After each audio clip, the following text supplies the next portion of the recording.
शिवाय गुरवे नमः।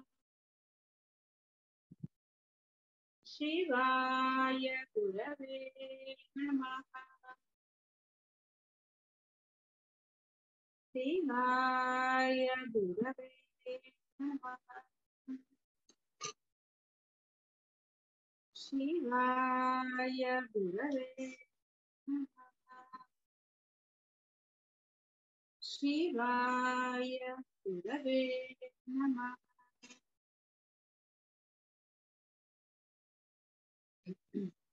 వాల్మీకి మహర్షి చెప్తున్నారు, ఆ మరునాడు సుమంత్రుడు మహారాజు మొదలైన వారంతా ప్రపత్తి వాక్యాలు పలుకుతుండగా, అంటే జయ జయధ్వనులు, శ్రీ వశిష్ఠ మునీంద్రుడు అయోధ్య సభలో ప్రవేశించి ఆసనంపై ఆసీనులయ్యారు. అప్పుడు కమలనేత్రుడు మహాధీమంతుడగు శ్రీరామచంద్రుడు కోమలమైన శబ్దములతో ఇలా పలికాడు. రామచంద్రుడు, ఓ భగవాన్, ఓ వశిష్ఠ మహర్షి, సర్వధర్మజ్ఞ, సర్వజ్ఞాన మహాసముద్ర, సర్వ సందేహములకు గొడ్డలి పెట్టువంటి వాడా, సర్వజీవుల శోకములను పటాపంచలు చేసే మహాత్మా, మీ ప్రసంగమంతా రాత్రంతా మా సోదరులు మిత్రులతో కూడి తరిచి తరిచి గుర్తు చేసుకుని ఆస్వాదించాం. మహదానంద భరితులము అయ్యాం. ఏది సందేహంగా ఏమాత్రం కూడా అనిపించలేదు. మహత్తరమైన సోహం సహ అహం అనే ఏకవాక్యము నిర్ద్వంద్వంగా నిరూపణ అయ్యింది. అయితే మీ వాక్యామృతము ఇంకా ఇంకా గ్రోలితే బాగుండు అని మాత్రం మాకు అనిపిస్తోందయ్యా. అందుచే మహాత్మా మహర్షి, మేము ఇంకా ఏది వింటే శుభప్రదము, ఏది తెలుసుకుంటే కళ్యాణప్రదము, దానిని పలుకవలసినదిగా మా ప్రార్థన విన్నపం అన్నారు. అప్పుడు వశిష్ఠుల వారు, రామచంద్ర, నీకిప్పుడు భౌతిక బుద్ధి తొలగినదై ఆత్మబుద్ధి ప్రాప్తించినది. కాబట్టి నీవింకా వినతగినదంటూ నాకు ఇంకేమీ కనిపించటం లేదయ్యా. నీవు పొందదగిన వస్తువు పొందావు, కృతకృత్యుడవు అయ్యావు. నీ బుద్ధి ఈ జగత్తును ఆత్మగా దర్శిస్తూ స్వ ఆత్మయందు నెలకొనినదై ఉంది. ఇప్పుడు నీవు స్వబుద్ధితో విచారణ చేసి నీ అంతఃకరణమున నీవు ఎట్టివాడవని నీవు అనుకుంటున్నావు, నీకు ఇంకా వినదగినది ఏదైనా శేషించి ఉన్నదని నువ్వు అనుకుంటావు, ఆ విశేషాలు నీవే సభకు చెప్పు. ఆఖరి రోజు కాబట్టి పునశ్చరణ ఉచితం. అప్పుడు రాముల వారు, ఓ వశిష్ఠ మహర్షి, జగద్గురు, అమృత మాధుర్యముతో కూడిన మీ వాక్యములు విన్న తరువాత నేనిప్పుడు కృతకృత్యుడను అయ్యాను. పరమానందముకు నా స్వరూపమునందు నెలకొని ఉన్నాను. నా స్వరూపము ప్రశాంతమై అంతటా ఆక్రమించినదై ఉంది. ఈ సర్వము నాయందే ఉన్నది అవుతోంది. ఏదో కావాలి అనున్నది ఏదీ నాకు లేదు. మీరు చెప్పవలసినదంతా నాకు చెప్పారు. దానిని అనుసరించి నేను తెలుసుకొనవలసినదంతా తెలుసుకున్నాను. మీరు 21 రోజులు సుదీర్ఘంగా మాపై కరుణతో శ్రమ తీసుకుని ప్రసంగించారు. మీ వాక్యాలు సఫలమయ్యాయి.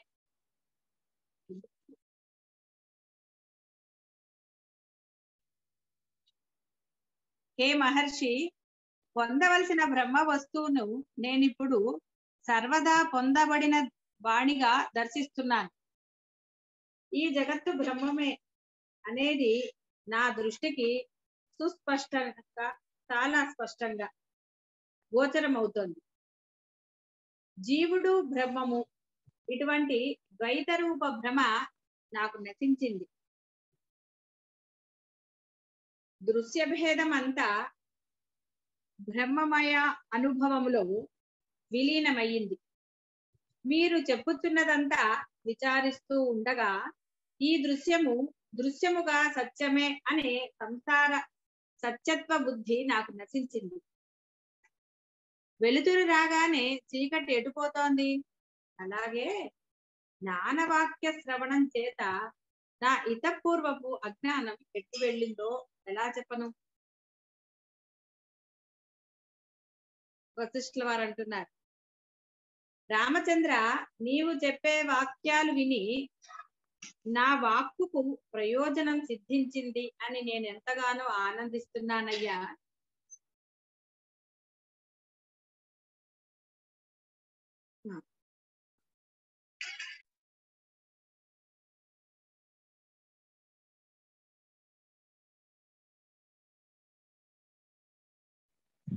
అమ్మ మ్యూట్ అయ్యారమ్మా.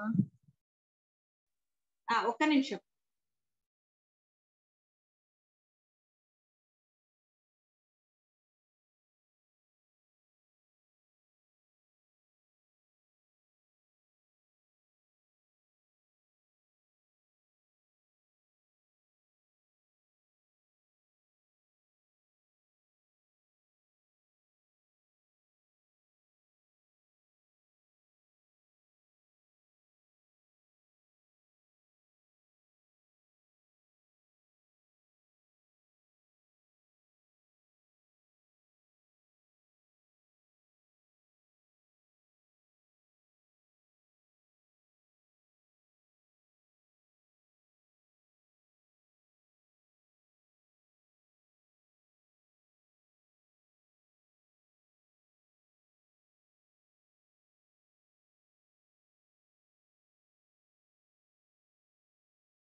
రామచంద్ర, నీవు చెప్పే వాక్యాలు విని నా వాక్కుకు ప్రయోజనం సిద్ధించింది అని ఎంతగానో ఆనందిస్తున్నానయ్యా. అయితే అద్దం మరల తుడిచి అనునిత్యము పరిశుభ్రంగా ఉంచుకుంటాం కదా, అలా శిష్యులు కూడా గురువు అడిగిన దానికి సమాధానాలు చెప్తే గురువు యొక్క హృదయం అలా ఆనందిస్తుంది. అలాగే ఈ ఉత్తమ వాక్యాలు మరల విను. దృశ్యమును గురించి విశదీకరించడానికి వీలుగా మహనీయులకు ఆత్మశాస్త్రజ్ఞులు రెండు విధాలుగా విభజించారు: రూపాత్మకమైన సంకేతాలు, నామాత్మకమైన సంకేతాలు. ఈ పదార్థం గురించి చెప్పబడే జాతి గుణక్రియ సంస్థానములు 4 కూడా శబ్దభేద ప్రవృత్తిచే కల్పించబడ్డాయి. ఇవి భ్రాంతి సంకేతాలు, వాస్తవం కాదు.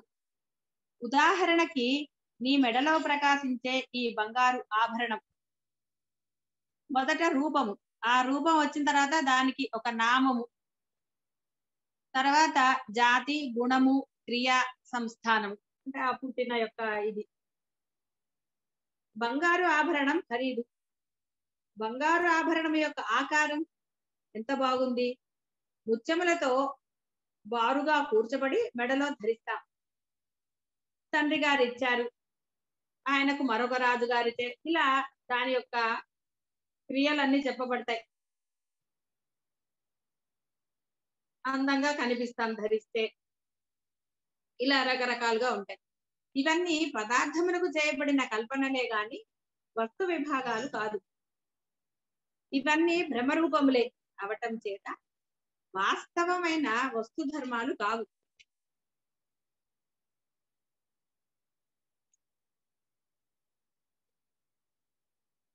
కనుక అవన్నీ లేవు. వస్తుతః చూస్తే అవన్నీ లేనివే. బంగారం ఒకానొక ఖనిజం. పదార్థమునకు కల్పించబడే అర్థము మొదలే లేకపోయినప్పుడు దానిని గురించి జనులు అనుకునేదంతా నిరర్ధకమే కదా. అది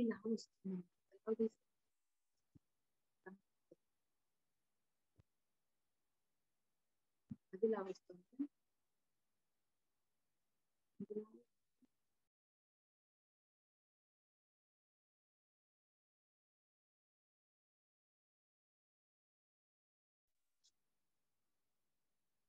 ఈ విధంగా ఇక్కడ సర్వ పదార్థముల యొక్క రూపాత్మకమైనదంతా ఎప్పుడైతే తొలగించి చూస్తామో అప్పుడిక నామాత్మకమైనది కూడా తనకు తానే నిషేధించబడుతుంది.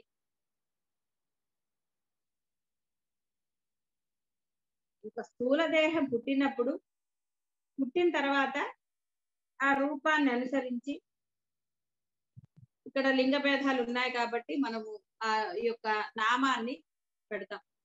ఆ తర్వాత వాళ్ళ ఎక్కడ పుట్టాడు ఏమిటి అనేది తర్వాత పెరుగుతున్న కొద్ది గుణాలు, వాడి కర్మలు, ఇలాంటివన్నీ ఉంటాయి. అసలు ఈ దేహము పుట్టడానికి, స్థూల దేహానికి కారణమైనది ఆ బ్రహ్మమే కనుక లోపల లేకపోతే ఇహ రూపముతో పని ఏమిటి, నామంతో పని ఏమిటి? కాబట్టి అసలైనది లేనప్పుడు వీటితోటి పనే లేదు. నామాత్మక అంటే సర్వ పదార్థముల యొక్క రూపాత్మకమైనదంతా ఎప్పుడైతే తొలగించి చూస్తామో, ఇదంతా ఎప్పుడు కలిగాయి? ఆ లోపల చైతన్యం అనేది ఉన్నప్పుడు మాత్రమే కలిగాయి. ఆ చైతన్యమే లేనప్పుడు ఇదంతా కూడా వృధాయే. ఈ రెండు తొలగించితే ఈ దృశ్యము వాస్తవానికి లేనిదే. అప్పుడు ఇదంతా కూడా చైతన్యం యొక్క అభాస మాత్రమే.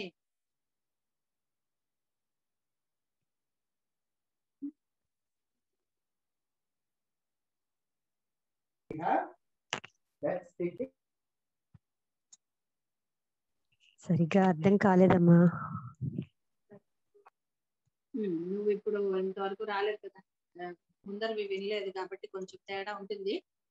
అందులో ఏం తేడా అదేమిటి అంటే, అమ్మా అంత బ్రహ్మమే, ఏమీ ఉండదు, అంత ఉండవు అని కదమ్మా. చైతన్యం లేనప్పుడు దానికి నామరూపాల వల్ల ఉపయోగం ఉన్నదా? లేదు తల్లి. కాబట్టి ఎప్పుడైతే నీవు మూలాన్ని, బ్రహ్మమును గుర్తించిన తర్వాత ఈ నామరూపాలతో నీకేం పని? అర్థమైందమ్మా, అర్థమైంది. అందువల్ల అది ఆ లోపల ఆ బ్రహ్మము ఉండటం వల్ల నీకు ఒక నామాన్ని, రూపాన్ని పెట్టుకుని ఇన్నాళ్ళు సంచరించావు. ఆ, ఇప్పుడు అర్థమైందమ్మా. దాన్ని గుర్తించేసిన తర్వాత ఈ నామరూపాలతో నీకు పనే ఉంది. అవును, ఇంకా అవసరం లేదు, నేను అనేది లేదు కదమ్మా. దేనివల్లైతే ఈ నామరూపాలు నీకు కలిగాయో అదేమిటో నీకు స్పష్టంగా తెలిసిపోయింది. ఇప్పుడు అరుణాచలం వెళ్లే వరకు మనం అరుణాచలానికి దారెటండి అని అడుగుతాం. అక్కడికి చేరిపోయాక ఇంకా మళ్ళీ అడుగుతామా? లేదమ్మా. ఇంకా అడగం. అంటే ఇప్పుడు నామరూపాలతో తిరిగాం. ఒరే ఈ నామరూపాలు కాదురా నీ అసలైన అంటే అసలైంది ఇంకోటి ఉంది. నువ్వు ఈ నామరూపాలతో తిరగడానికి మూలమైన ఒక శక్తి నీలో ఉంది. దాని పేరు బ్రహ్మము, అది తెలుసుకోవాలి అన్నాడు. అది తెలుసుకుని అందులో ఉండిపోయిన తర్వాత ఇంకా ఈ నామరూపాలతో అవసరం ఏమన్నా ఉందా? ఉండదమ్మా, అసలు ఉండదు. బోధ కోసం ఎక్కడున్నావు అంటే ఫలానా చోటు ఉన్నామని చెప్పడానికి పనికొస్తుంది.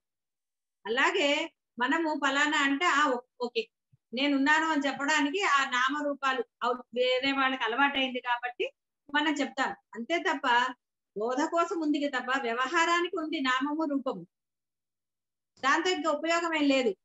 కేవలము వ్యవహారం కోసం, బాహ్యమైన వ్యవహారం కోసము మనకి ఆ నామరూపాలు ఇవ్వబడ్డాయి. అసలైన మూలము బ్రహ్మమే కాబట్టి నేనుకి ఈ నామరూపాలతో పని లేదు. అసలైన నేను బ్రహ్మము. అవునమ్మా. వ్యవహారంలో మాత్రమే నీకు అవసరం. ఎందుకంటే అందరి బ్రహ్మల్ని గుర్తించడానికి తలో పేరు ఉండాలి. అందుకే మనం విష్ణువు అన్నాము, ఇంకోటి శివుడు అన్నాము, ఒకళ్ళు సరస్వతి అన్నాము. వీళ్ళు చదువులకి వీళ్ళకి దానికి ఇది అని పెట్టుకున్నాం. సో ఇవన్నీ వ్యవహార నామాలు. సరస్వతి అన్నా, శివుడు అన్నా, లక్ష్మీదేవి అన్నా, కానీ అన్ని కలిపితే మూలం మళ్ళీ ఆ బ్రహ్మమే కదా. అవునమ్మా. ఇది అంతే. అర్థమైందా? అర్థమైందమ్మా. కాబట్టి రెండు తొలగించితే ఈ దృశ్యము వాస్తవానికి లేనిదే. అప్పుడు ఇదంతా కూడా చైతన్యం యొక్క అభాస మాత్రమే. ఈ దృశ్యమంతా కూడా స్వప్నం వలె అగుచు స్వప్నం వలె వర్తిస్తోంది.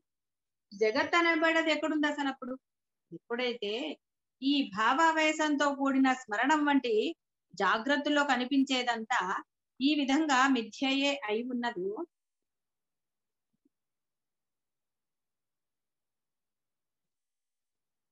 ఇక స్వప్నం గురించి ఏమంటాం? స్వప్నము జాగ్రత్త యొక్క స్మరణ వంటిదే మాత్రం. స్వప్నము జాగ్రత్త యొక్క స్మరణ వంటిదే కదా. ఆత్మయే స్వప్నంలో స్వప్న దృశ్యంగా అనిపిస్తోంది. అనగా అక్కడ కూడా చిద్రూపమగు ఆత్మయే అన్య పదార్థ ఆకారంగా వ్యాపించి ఉన్నదని అర్థమవుతుంది.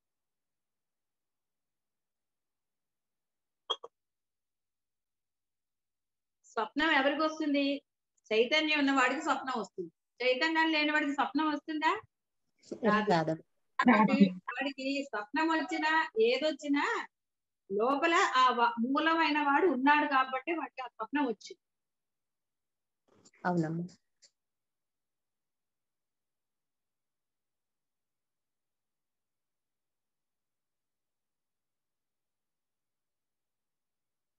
అక్కడ చిద్రూపం ఒక ఆత్మయే అన్య పదార్థాకారంగా వ్యాపించి ఉన్నది అని అర్థమైంది. స్వప్నంలో చైతన్యమునకు అన్యంగా కించిత్ కూడా ఎక్కడా ఏదీ లేదు కదా.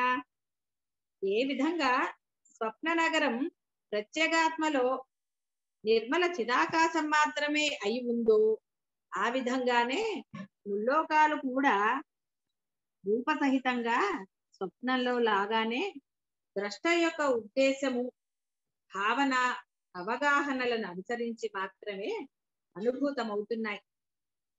వాస్తవానికి ద్రష్టాదృశ్యములు రెండు ఆ ఆకాశ రూపములే, అంటే బ్రహ్మ రూపములే, చైతన్య రూపములే అయి ఉన్నాయి. రాముల వారు అంటున్నారు, స్వామి చైతన్యము సర్వదా పరమ నిర్మలము కదా. మరి నిర్మల చైతన్యమునందు ఈ జడత్వం ఎందుకని రూపొంది? ఎలా రూపొంది? భూమి మొదలైన వైచిత్ర్యమంతా ఎలా ఏర్పడింది?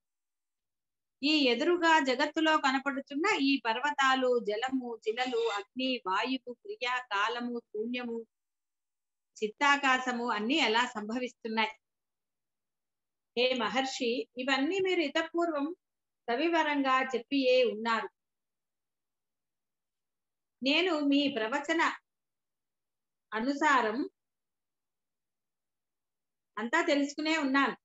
అయినా కూడా ఆత్మ సంభావన తొలగి ఆత్మ సంభావన మరింతగా పరిపూర్ణం అవ్వాలంటే అసంభావన తొలగి సంభావన అంటే అనుభూతి పరిపూర్ణం అవ్వాలనే ఉద్దేశంతో ఈ ప్రవచనం ముగుస్తున్న సమయంలో మరలా మీ యొక్క అమృత వాక్కు వినాలని అనిపించి అడుగుతున్నాను.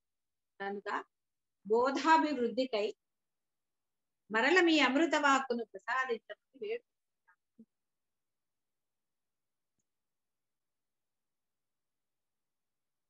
వశిష్ఠుల వారు అన్నారు, సరే అయితే నీకు ఈ విశేషాలు చెప్పడానికి ముందుగా నిన్ను ఒక ప్రశ్న అడుగుతాను.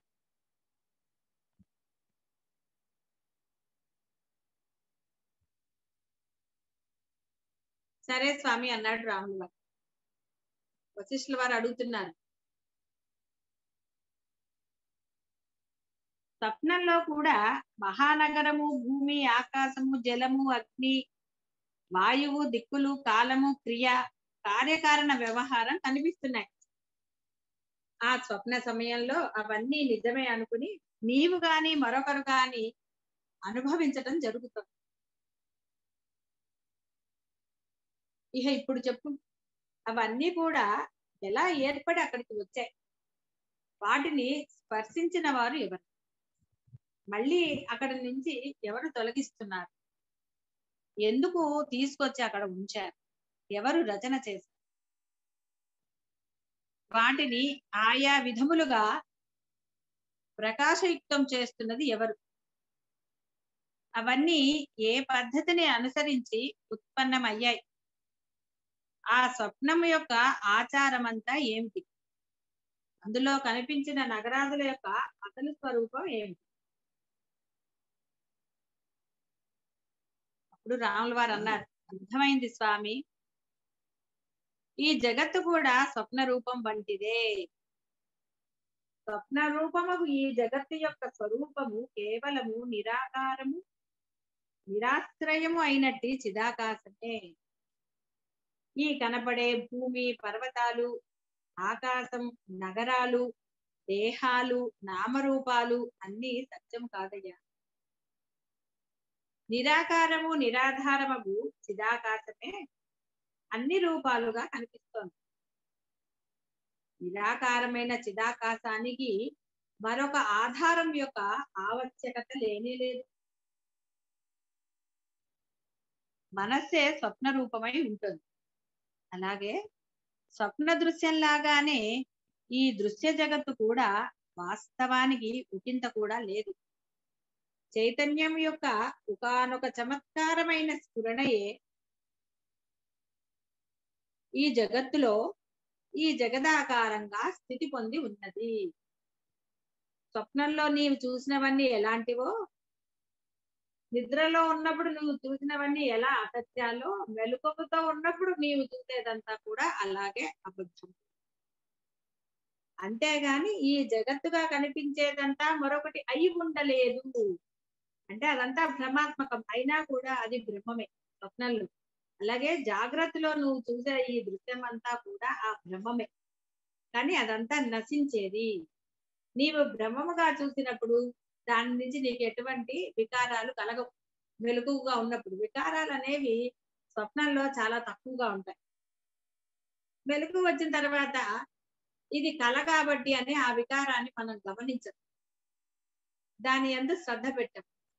అలాగే మెలకువతో ఉన్నప్పుడు నీవు చూసిన ఈ దృశ్యాన్ని కూడా నీవు ఎప్పుడైతే బ్రహ్మంగా సుస్పష్టంగా తెలుసుకుంటావు, అప్పుడు దాని యందు నీకు వికారము కలుగనే కలుగదు. అంతేగాని ఈ జగత్తుగా కనిపించేదంతా మరొకటి కాదు.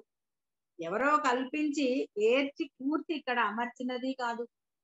తత్వజ్ఞానంను తెలుసుకున్న తరువాత దానిని అనుభూతమనర్చుకున్న వారికి ఇక్కడి ఆకాశ, భూ, జల, నగర, ప్రాణ దేహాదులన్నీ చైతన్యం యొక్క స్ఫురణ మాత్రంగానే నిస్సందేహంగా కనిపిస్తున్నాయి. చైతన్యమే శూన్య రూపం, చైతన్యమే ఆకాశం, చైతన్యమే కఠిన రూపమై శిలగా కనిపిస్తుంది. అది ద్రవ రూపమై జల రూపంగా ఉంది. వస్తుతః చూస్తే భూమి మొదలైనవి గాని, దృశ్యము మొదలుగా కలిగినవి గాని కించిత్ కూడా లేనేలు. ఇదంతా కూడా ఏకము అనంతముగు చిదాకాశమే. చిదాకాశ రూపంగానే ఇది వర్తిస్తుంది. నిర్మల సముద్ర జలమంతా ఏకరూపమే అయినప్పటికీ తరంగము, బుడగలు, నురుగు, ఆవర్తనము, కుళ్ళు ఈ విధంగా అనేక రూపాలుగా కనిపిస్తోంది కదా. అలాగే చిదాకాశము సర్వదా ఏకమే అయి ఉండి కూడా తన యందు ఈ జగత్ రూపంగా నానా విధాలుగా భాతిస్తోంది. అయినా కూడా చైతన్యము తన యొక్క పరమార్థ రూపాన్ని ఏమాత్రం కూడా ఎక్కడా త్యజించటం లేదు. ఆవర్తములుగా కనిపిస్తున్నప్పటికీ జలము తన జలత్వ ద్రవత్వ ధర్మములను కోల్పోతుందా? లేదు కదా. అట్టి చిదాకాశమే తన యొక్క కాఠిన్యమును గూర్చిన అనుభవంతో భూమి పర్వతాది రూపంగాను, శూన్యమును గురించిన అనుభవంతో ఆకాశాదులుగాను, ద్రవత్వం గురించిన అనుభవంతో జలాదులుగాను, స్పందత్వమును గురించిన అనుభవంతో వాయువుగాను, ఉష్ణత్వమును గురించిన అనుభవంతో అగ్ని రూపంగాను తనను తాను తెలుసుకున్నది.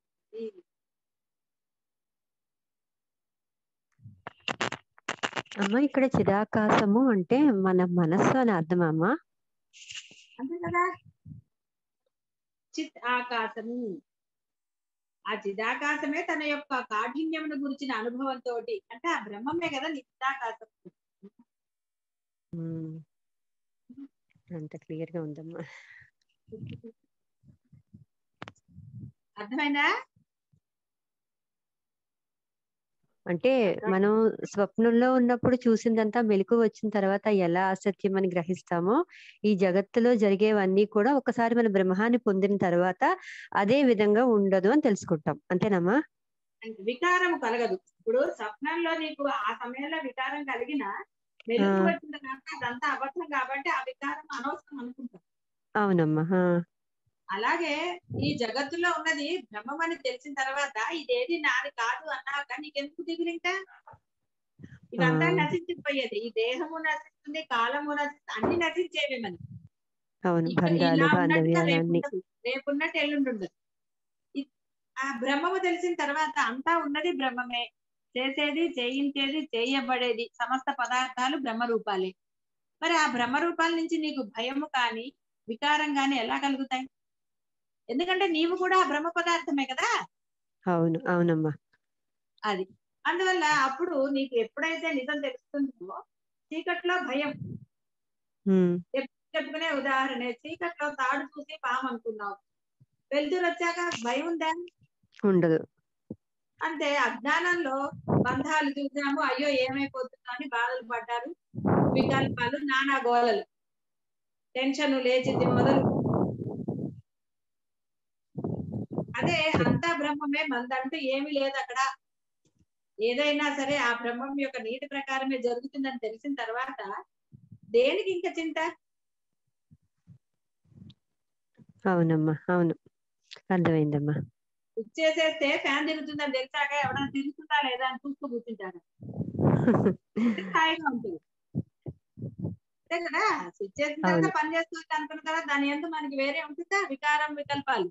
ఉండదమ్మా, ఉండదు.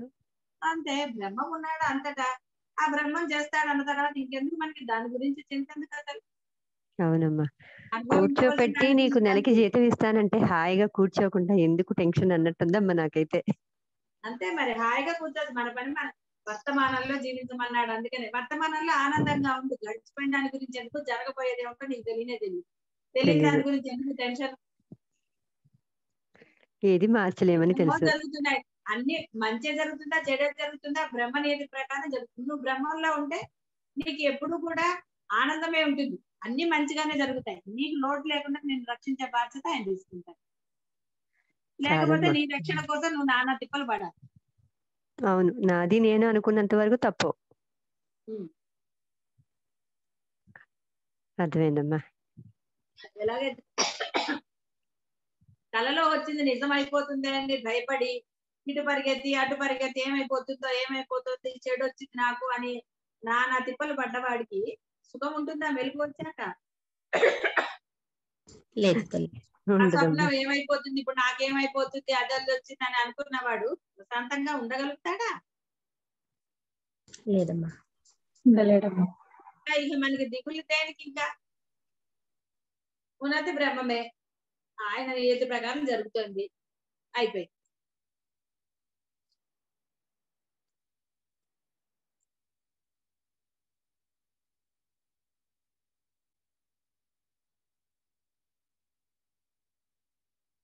ఉష్ణత్వమును గూర్చిన అనుభవంతో అగ్ని రూపంగా ఉంది.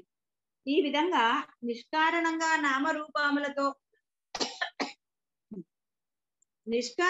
నామరూపములతో స్ఫురించటం అనేది చిదాకాశం యొక్క అంటే ఆ యొక్క బ్రహ్మం యొక్క చైతన్యం యొక్క స్వభావం.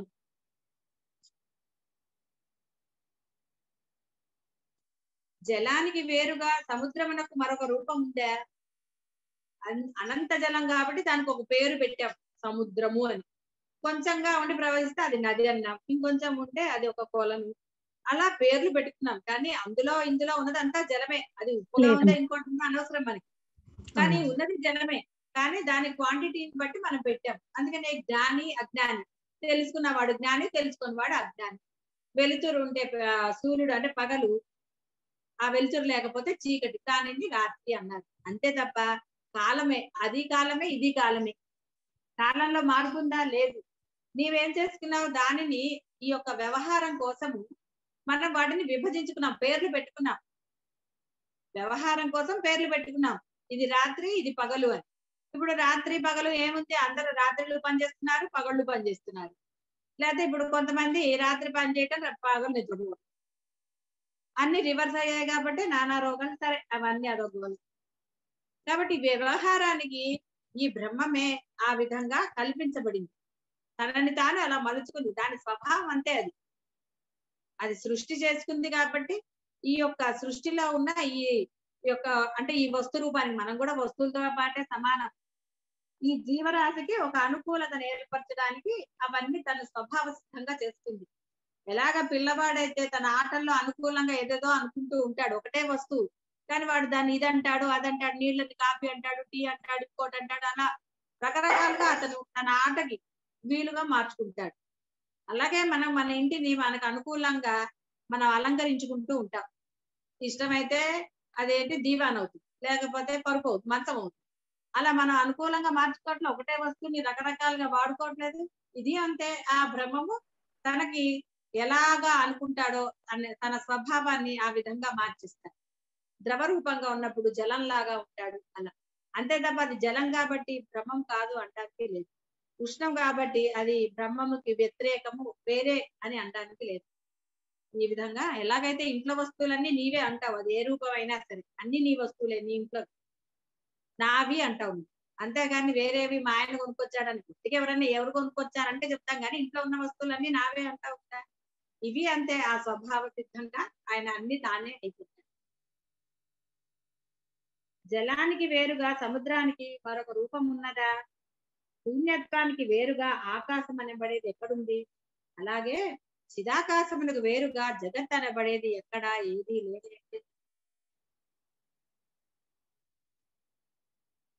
అలాగే జగత్ అనేది లేదు. చిదాకాశములకు వేరుగా ఏ రూపము లేదు.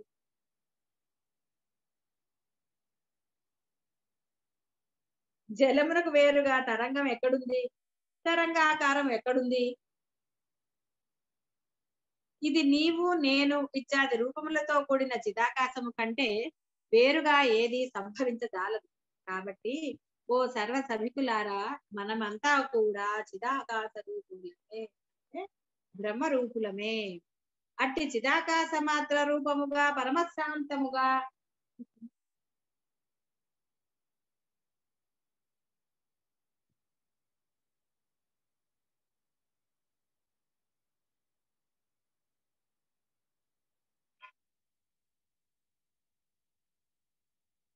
వీళ్ళ కిందే ఇది నీవు నేను ఇత్యాది రూపములతో కూడిన చిదాకాశము కంటే వేరుగా ఏది సంభవించదాలదు.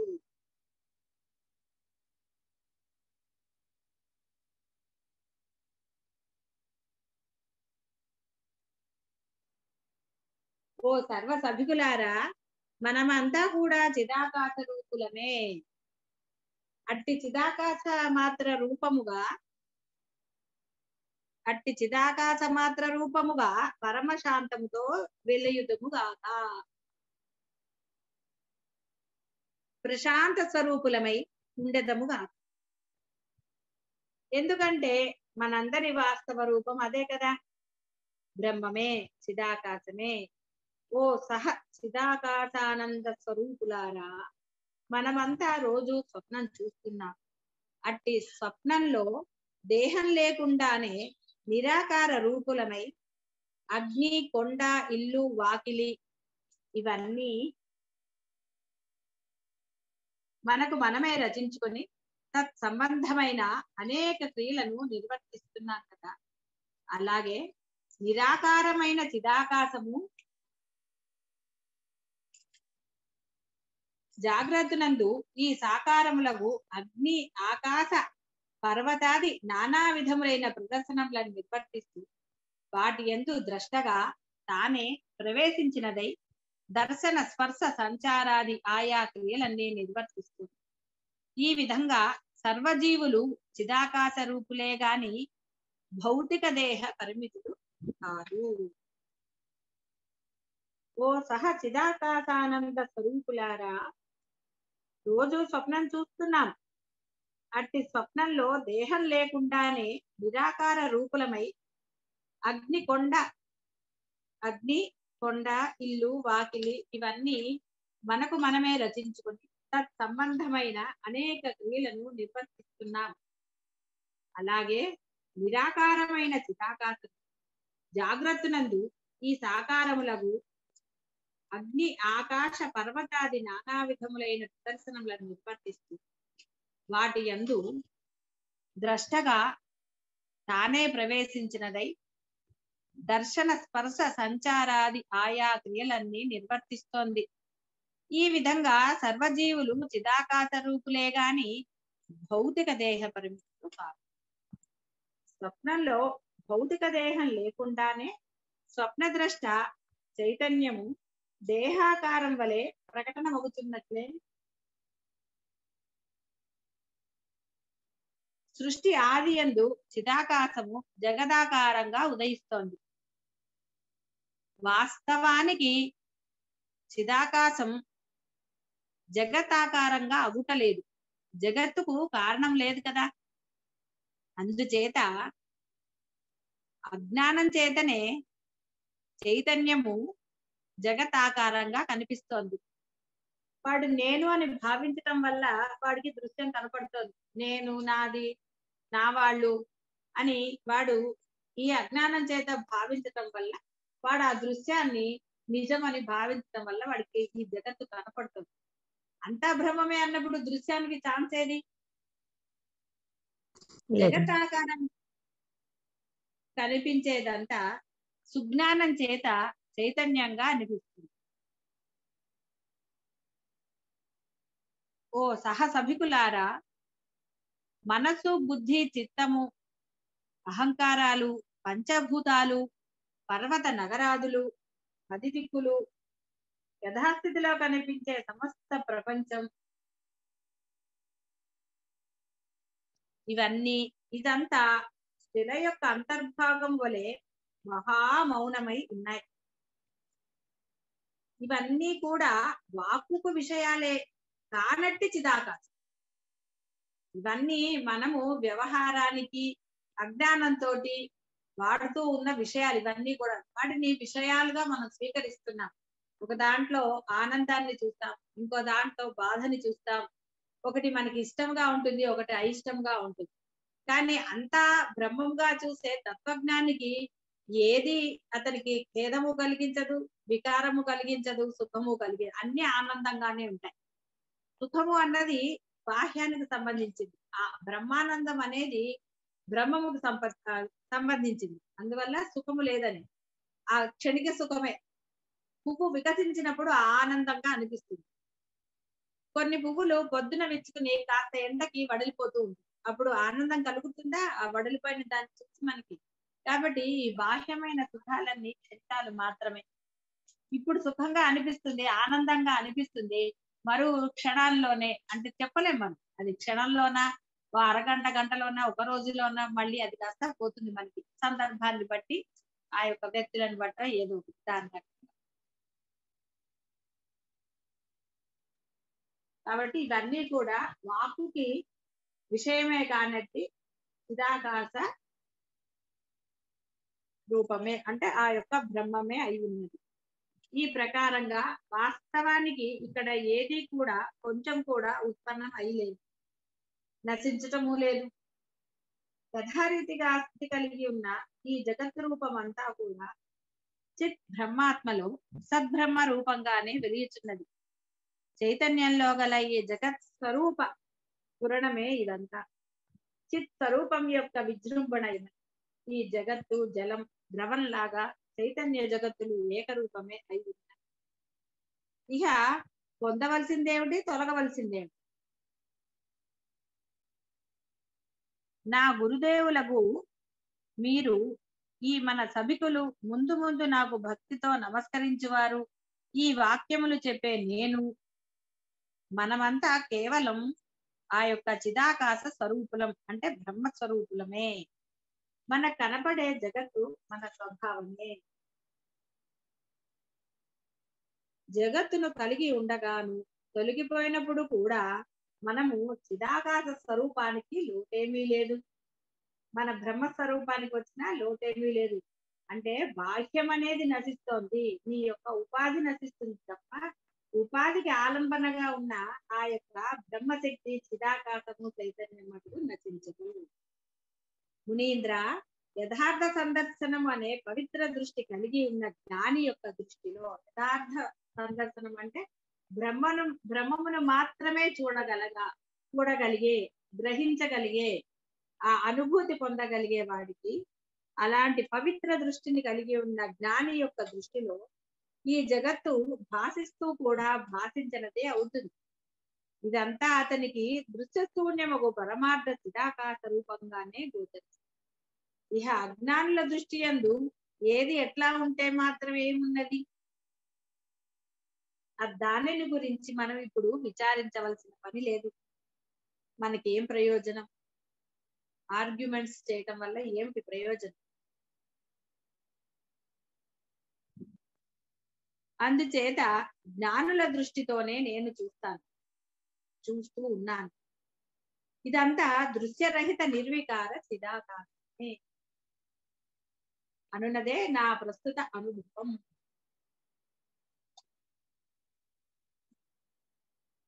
ఇంతకు మించి ఏ విశేషము ఎక్కడా లేదని నేను తృప్తి పొందాను, అంటే బాగుగా గ్రహించేశాను, ఎక్కడా కూడా ఏదీ లేదు అని. సర్వత్రా సర్వము జడము, చైతన్యము, కనిపించేది కనపడనిది అంతా కూడా కేవలము ఆ బ్రహ్మమే, సర్వము బ్రహ్మమే అని గ్రహించిన తర్వాత నాకు చాలా తృప్తిగా ఉందయ్యా. ఎందుకంటే అంతా బ్రహ్మమే, నేను బ్రహ్మమే, కాబట్టి నేను ఇంకా పొందవలసిందిగా ఏదీ లేదయ్యా. ఇంకా నాకు ఇది పొందాలి, ఇది నాకు లేదు అన్నది ఏదీ లేదు. ఇది ఇష్టము, అది అయిష్టము అన్నది కూడా లేదు. వీళ్ళు శత్రువులు, వీళ్ళు మిత్రులు అన్నది కూడా నాకు ఏది లేదయ్యా. అందుకని నాకు చాలా పరమానందంగా తృప్తిగా ఉంది. ఇహ ఆ యొక్క వర్తమానంలో ఏది నా చేత చేయించబడుతుందో అది చేస్తూ నేను హాయిగా నిర్వికారంగా అని ఆయన తన యొక్క అనుభూతిని అంతా చెప్పారు. కాబట్టి అందరూ కూడా ఆ స్థితి పొందాలని ఆశిస్తూ శుభం భూయాత్. స్వస్తి.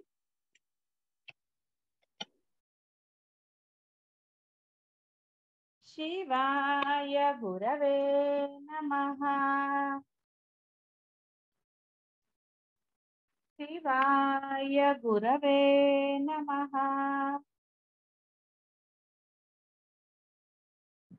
శివాయ గురవే నమః.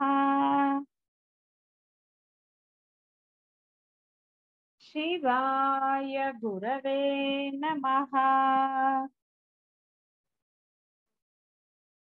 శివాయ గురవే నమః.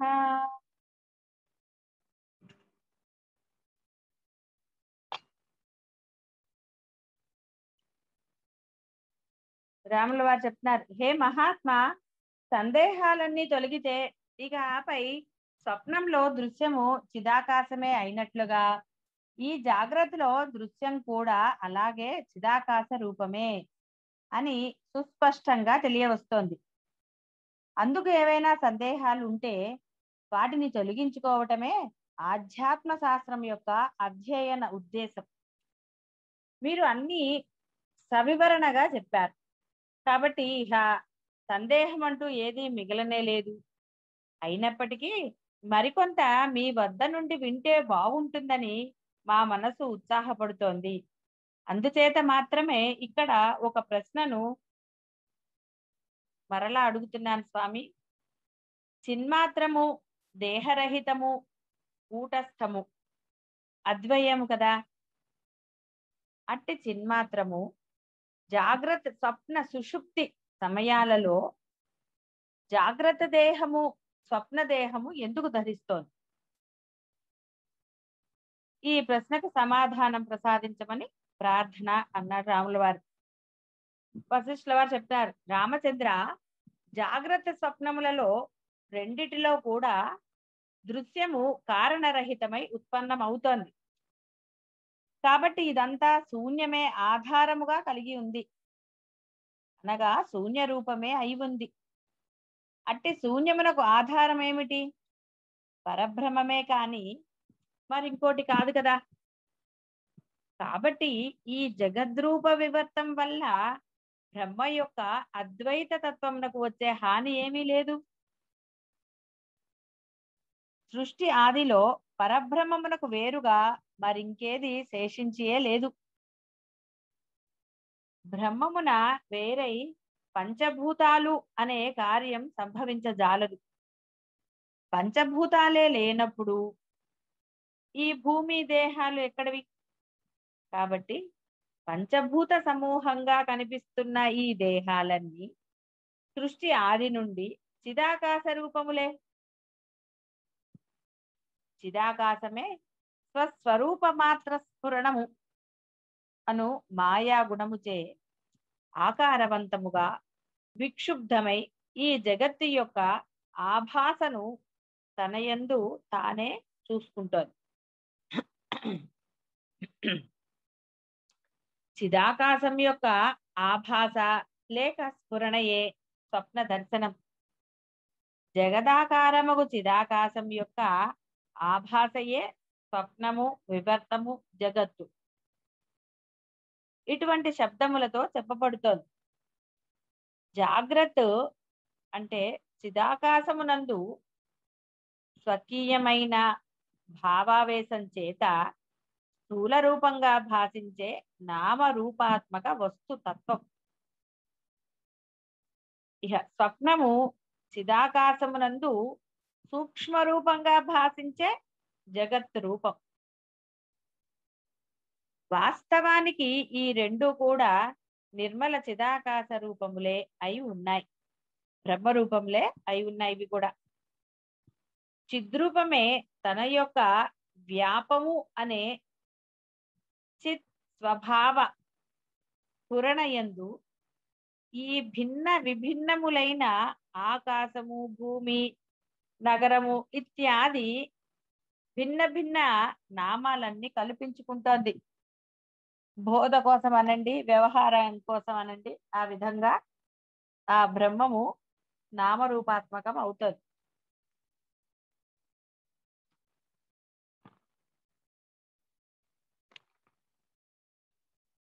ఈ ప్రకారంగా చిదాకాశం యొక్క స్ఫురణయే స్వప్న జగత్తు రూపం, జాగ్రత్త జగత్తు రూపం అనే శబ్దములచే చెప్పబడుతోంది. అట్టి స్ఫురణ అనబడేది అధిష్టాన దృష్టిచే చైతన్యం యొక్క స్వభావమే. ఓ సభికులారా, ఈ స్వప్న జాగ్రత్తలు జనించనప్పుడు, జనిస్తున్నప్పుడు, నశిస్తున్నప్పుడు కూడా చిదాకాశము యథాతథం. బ్రహ్మములో ఎటువంటి మార్పు చేర్పులు ఉండవు.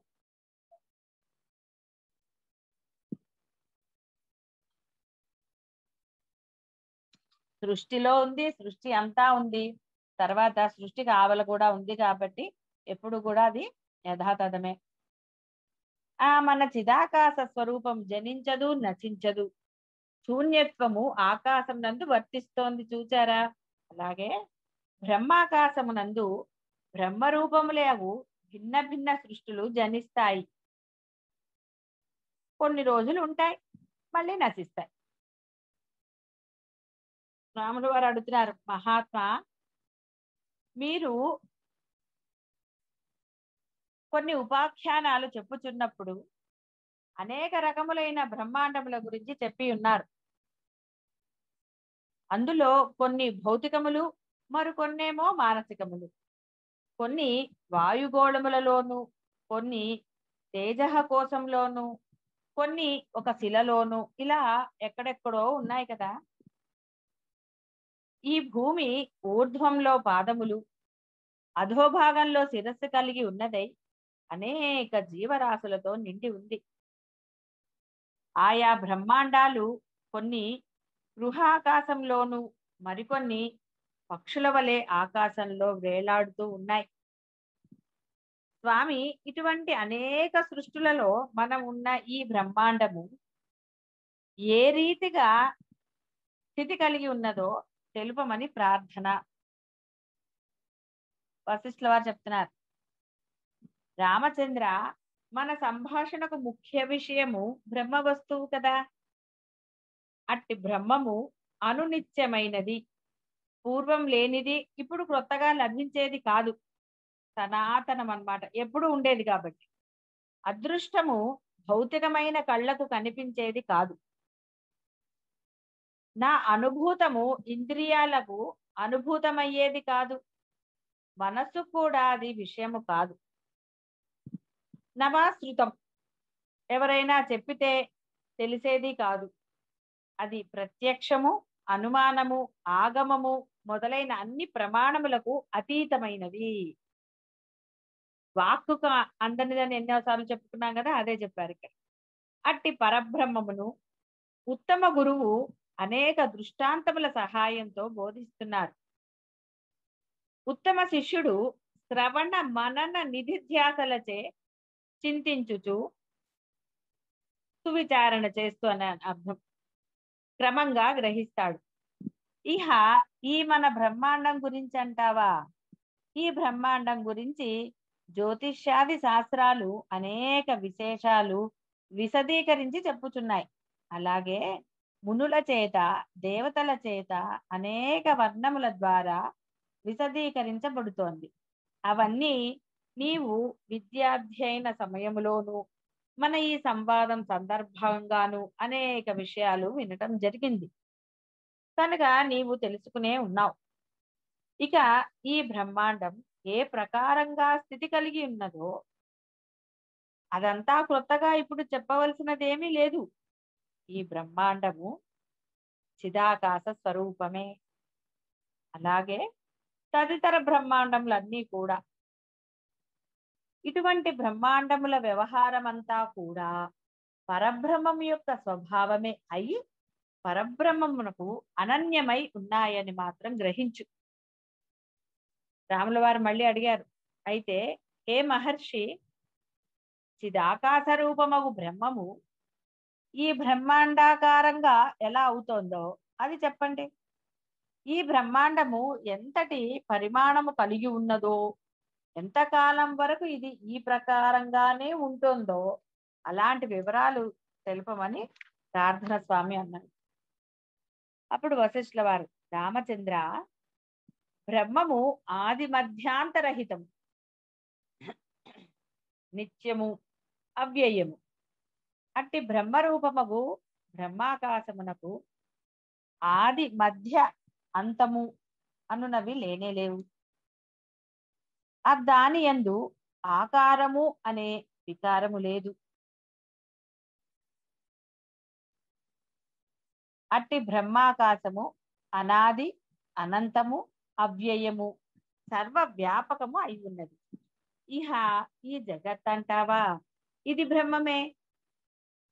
కాబట్టి ఈ జగత్తు కూడా ఆద్యంతరహితమై సర్వవ్యాపకమై వెలియుచున్నది. ఆ పరమ చిదాకాశము తన యందలి తన యొక్క స్ఫురణమునకు తానే స్వయంగా జగత్తు అన్నదిగా పొందుతోంది.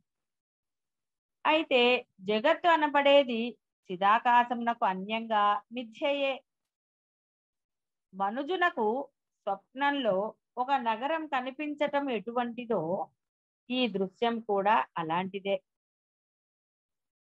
చైతన్యం యొక్క స్ఫురణయే ఈ జగత్తు అని విజ్ఞులు సుస్పష్టంగా నిర్వచిస్తున్నారు. అట్టి చిదేక స్వభావముగు బ్రహ్మమునందు అందుకు విరుద్ధములైన పర్వత కాఠిన్యములు, జల ద్రవత్వములు ఇవన్నీ లేనేలు. అయితే అవ్యయమగు చైతన్యం మాయతో కూడుకొని దేనిని ఎట్లు ఏ రీతిగా తెలుసుకొనుచున్నదో అది అలాగే ఆ రీతిగా స్థితి పొంది ఉన్నది అవుతోంది.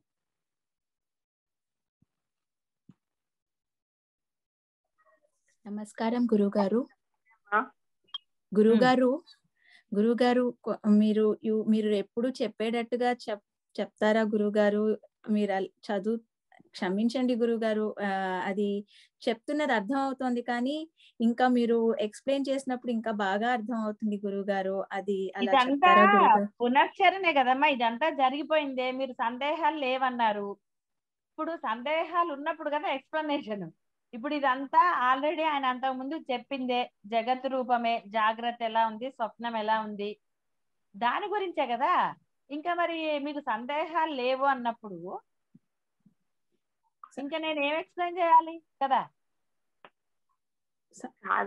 నేను కోపంగా అంటలేదు, ఉన్నమాట చెప్తున్నాను. ఇది ఆల్రెడీ అంతకు ముందు చెప్పిందే కాబట్టి ఇది మళ్ళీ పునశ్చరణ అనే చెప్పారు. పునశ్చరణ కాబట్టి ఇందులో ఇంకా ఎక్స్ప్లెయిన్ చేయడానికి ఏముంది చెప్పు. ఇప్పుడు అంటలేదు, మీ మీద నాకేం కోపం లేదు. మీ మీద కోపం తెచ్చుకుంటే నాకేమిటి? అంటే ఆ కోపం వల్ల ఏమన్నా ప్రయోజనమా చెప్పు. కాబట్టి నాకేం మీ మీద కోపమేమీ లేదు, ఎందుకంటే సందేహాలు లేవని తీర్మానించుకున్నారు కదా. మరి సందేహాలు లేనప్పుడు నేను దేన్ని ఎక్స్ప్లెయిన్ చేయాలి? సందేహం ఉంది గురువు గారు. ఎందుకు లేకపోతే ఈ పాటికి నాకు ఆ పూర్ణత్వమే వచ్చేసి ఉండేది కదా గురుగారు. ఇంకా చెప్పారు కదా, ఎవరు ఏమి సందేహాలు లేవని అందరూ మౌనంగా ఉన్నారు కదా. గురువాక్య పాలన కూడా చేయకుండా, అసలు మాట కూడా చెప్పకుండా అందరూ మౌనంగా ఉన్నారు. అందరూ క్లియర్ గా చెప్పారు, మాకేమి సందేహాలు లేవు అన్నారు. అన్న వాళ్ళ నలుగురు ఫస్ట్ అడిగేశారు. ఇప్పుడు నేను పొద్దున్న చెప్పినప్పుడు కూడా ఎవరేం సందేహాలు అడగలేదు. ఇప్పుడు కూడా చదువుతున్నప్పుడు ఎవరు సందేహాలు అడగలేదు. అడగనప్పుడు ఎలా ఎక్స్ప్లెయిన్ చేయాలి ఇంకా చెప్పు. అవును గురుగారు. అంతే మరి. ఎందుకంటే ఇది కొత్త సబ్జెక్ట్ కాదు. నేను మీ మీద కోపంతో ఎక్స్ప్లెయిన్ చెయ్యలేదు అనడానికి ఆల్రెడీ చెప్పిందే. సరే, మీకు అర్థమైన దాన్ని నేను మళ్ళీ చాదస్తంగా చెప్పడం ఎందుకు చెప్పు. లేదు గురుగారు, నాదే తప్పు గురుగారు. నేను సందేహాలు అడగకపోవటం. అవును గురుగారు, నాకు అర్థం అవుతుంది గురుగారు. ఇప్పుడు నేను అన్నాను, మీరు సందేహం అడిగితే నేను ఏదైనా ఎక్స్ప్లెయిన్ చేయగలుగుతాను. సందేహం లేని దాని గురించి ఏం చెప్తే, ఎందుకంటే సందేహం లేని చెప్పినా తెలుసు తెలుసు అంటారు, అర్థమైంది అనేస్తారు. అవును గురుగారు. అది మరి ఎందుకు చెప్పు. ఎందుకు నిన్న ప్రశ్న అడగలేదో తెలియదు.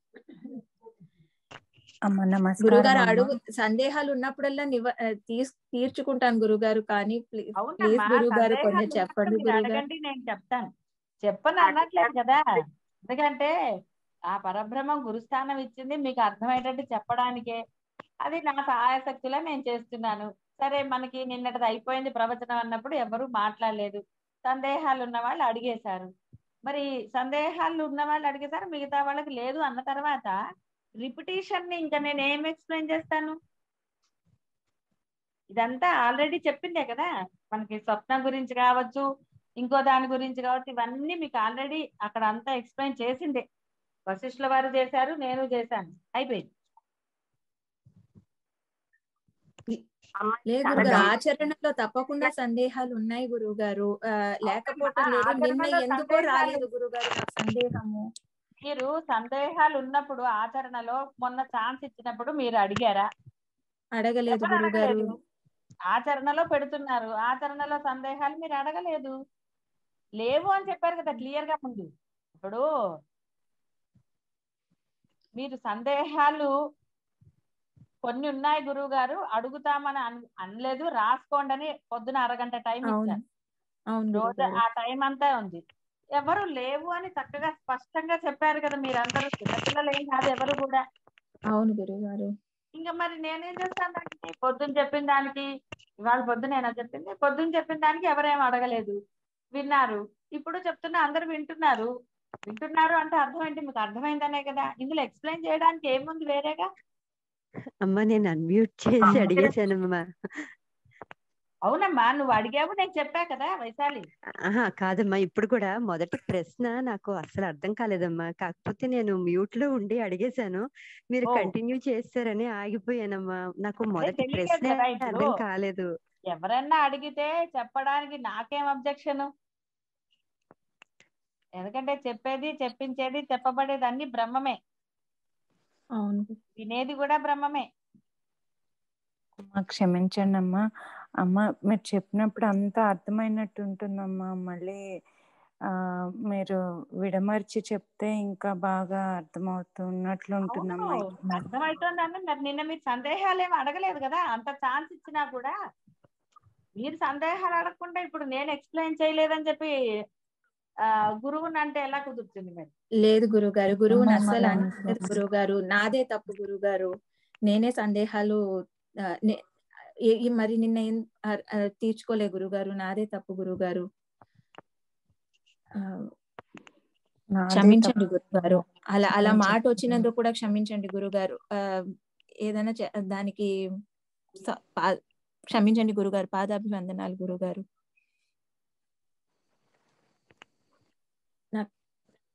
క్షమించండి అమ్మా. నాకు అప్పుడు అలా అనిపించింది, అర్థమైనట్టు. మళ్ళీ ఏదో తెలియదు, నాకు తెలియదు కదమ్మా. ఏదో తెలియదు అని మీకు మీరు అనుకుంటే ఎలా? క్లియర్ గా చెప్పారు సందేహాలు లేవు అని, అంతేగాని అమ్మా అప్పుడప్పుడు వస్తున్నాయి కొంచెం అయోమయం అని ఏదన్నా ఎవరన్నా చెప్పారా? ఎవరూ చెప్పలేదు, అందరూ మౌనంగానే ఉన్నారు. అందుకే ఎన్నిసార్లు చెప్పుకున్నాం, గురువు చెప్పగలుగుతాడు, అవతల నుంచి శిష్యుడిలో కూడా అది రావాలి. ఆ ఉత్సాహం ఏదో ఉంటే గురువు ఇంకొంచెం బాగా ఉత్సాహంగా చెప్పగలుగుతాడు. శిష్యులకే శ్రద్ధ ఇది లేకపోతే గురువు ఎంతకని చేస్తాడు? ఇదే మొదటిసారా మీరు? లేదు గురుగారు. గురువాక్య పాలన అంటారు, గురువాక్య పాలన ఎక్కడ చేస్తున్నారో నాకు అర్థమే కావట్లేదు.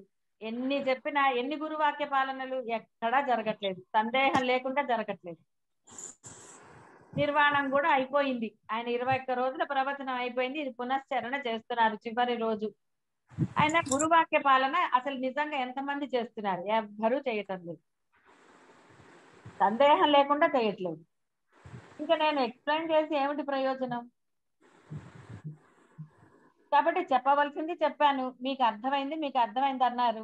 ఏది నామస్మరణ చేసుకుంటున్నారు అందరూ, ఎందుకంటే రోజు రొటీన్ గా ఇవే చెప్తారు తప్ప అలా కాదు తల్లి. ఏమిటి ఆచరణ అంటే ఎవరు దానికి కష్టమేం చెప్పలేదు, ఆచరణ అందరూ చేస్తున్నారు, అందరూ ఆనందం పొందుతున్నారు.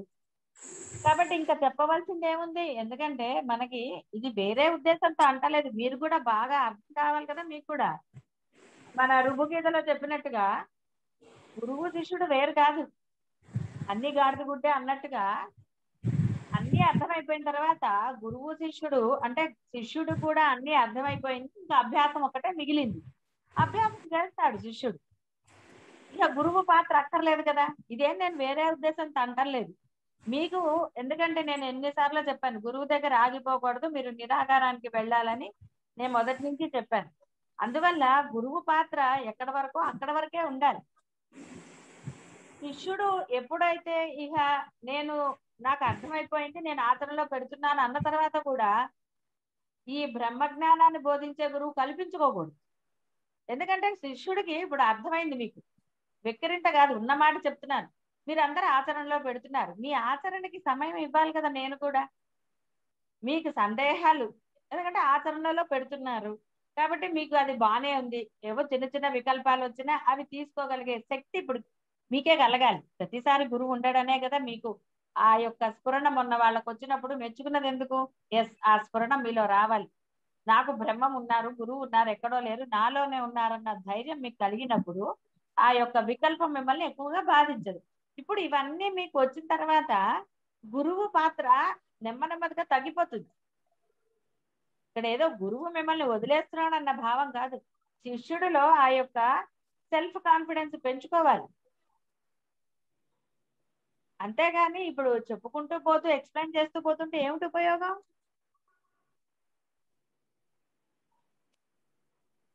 మీకు ఎప్పుడైనా సందేహాలు వచ్చాయి అడగండి, నేను తీర్చున్నాను, నేనేం చెప్పట్లేదు కదా. మీలో కూడా ఆ శక్తి రావాలి కదా, చేసే ఇది రావాలి కదా. పిల్లలకి కానివ్వండి, ఎవరికైనా సరే, పెద్దవాళ్ళమైనా ఆఫీస్ పని మొదట్లో కొంత చెప్తారు, తర్వాత వాడు చేసుకుంటూ వెళ్ళాలి. ఇది అంతే. అందువల్ల ఒక అలవాటుని మనము అలా పెట్టుకోకూడదు. ఆ అలవాటు కాకుండా మనము స్వయం ప్రతిపత్తి అంటాం, అలాగా మీరు స్వయంగా ఆ బ్రహ్మాన్ని పొందడానికి మీ ప్రయత్నం చెయ్యాలి. గురువు ఎంత మేరకు చెప్పాలో అంత మేరకు చెప్పేస్తాడు. ఎక్కడి వరకు చెప్తాడు? ఆ యొక్క శిష్యుడికి సందేహాలు ఉన్నంత వరకు చెప్తాడు. సందేహాలు లేవు అన్న తర్వాత ఇదేం మీరు తప్పు చేసింది కాదు, మీరు చక్కగా చెప్పారు, అది సంతోషం నాకు. కాకపోతే మీరు ఆ చెప్పే విధానం తేడా మీకు. అమ్మా అది తప్పే కదమ్మా, అక్కడ కూడా నేను తప్పు చేశాను. సమర్థింపుల జోలికి వెళ్ళకండి అనవసరంగా. ఎందుకు చెప్పు, అది ముందరే మీరు మాకు సందేహాలు లేవమ్మా అని ఒక మాట. ఇప్పుడు ఇంతమంది ఉన్నారు, పోనీ అందరూ కలిసి ఎవరి ప్రశ్నలు ఉన్నాయి, ఇంత ముందు కూడా చెప్పారు, అలా ఒక పద్ధతి ప్రకారం చేసుకోండి అన్న. మీరు ఎవ్వరూ ఫాలో అవ్వరు, ఎవరికి వాళ్ళే ఇండివిజువల్స్, ఎవరిని వాడే ఉద్ధరించుకోవాలి. ఓకే, కాబట్టి ఎవ్వరూ మాట్లాడలేదు, వాళ్ళు మాట్లాడతారని వీళ్ళు మాట్లాడతారని వాళ్ళు, అలా ఎవరు గురువాక్య పాలన లేదు. మరి ఇప్పుడు ఇంతమందిలో సరే ఒకళ్ళము ఇనిషియేటివ్ తీసుకుని గురువుకి చెప్దాము, ఇంతమందికే ఉన్నాయి ప్రశ్నలు, వీళ్ళకి లేవు గురువు గారు అనే సమయాన్ని సద్వినియోగం చేసుకోవాలన్న ఆలోచన ఎవరికీ రాలేదు. So what ever it is, సందేహాలు లేవు, అది సంతోషం. సందేహాలు లేవు అంటే ఇప్పుడు మిగిలింది ఆచరణ కదా. మీరు ఆ ఆచరణ సవ్యంగా చేయండి. మీరు ఇప్పటికైనా ఆచరణలో సందేహాలు ఉంటే నేను తప్పకుండా తీరుస్తాను. నేనేం మిమ్మల్ని వదిలేసి ఎక్కడికో వెళ్ళిపోతున్నానని మీరేం భావించిన అవసరం లేదు. ఇంకా ఎక్స్ప్లెనేషన్ అంటే తెలిసిన దానినే మరలా ఆల్రెడీ ఎన్నోసార్లే చెప్పుకున్నాం మనం. 21 రోజు అంటే ఆయన చెప్పిన ప్రవచనంలోనే మన ఎక్స్ప్లెనేషన్. ఇప్పుడు కూడా నేను చదువుతున్నప్పుడు మీకు ఎక్కడైనా సందేహం వస్తే మీరు అడగవచ్చు, కానీ అడగలేదు కదా. అవును గురుగారు. అడగలేదు.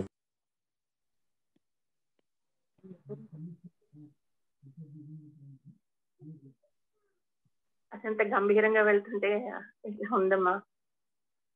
మీ గంభీరమే నేను నేర్చుకున్నాను. మరి అమ్మ తప్పైపోయిందమ్మా. మొదటిసారి కాదు కదా, ఎన్నిసార్లు తప్పులు చేస్తారు గురువు పట్ల, అది కూడా ఎన్నిసార్లు తప్పులు చేస్తారు. ఎంత జాగ్రత్తగా ఉన్నావు, ఎంత అవన్నీ కథలు. సావధాన చిత్తులు అంటే ఎవరో ఒకళ్ళు మాట్లాడేవాళ్ళు, అంతసేపు గ్యాప్ ఎందుకు ఇవ్వాలి అసలు? ఒక మూల సమయ సద్వినియోగం అని చెప్తూ ఉంటే ఒక మాట చెప్పడానికి ఏమి, వాళ్ళు చెప్తారు వీళ్ళు చెప్తారు, వాళ్ళు చెప్తారు వీళ్ళు చెప్తారు.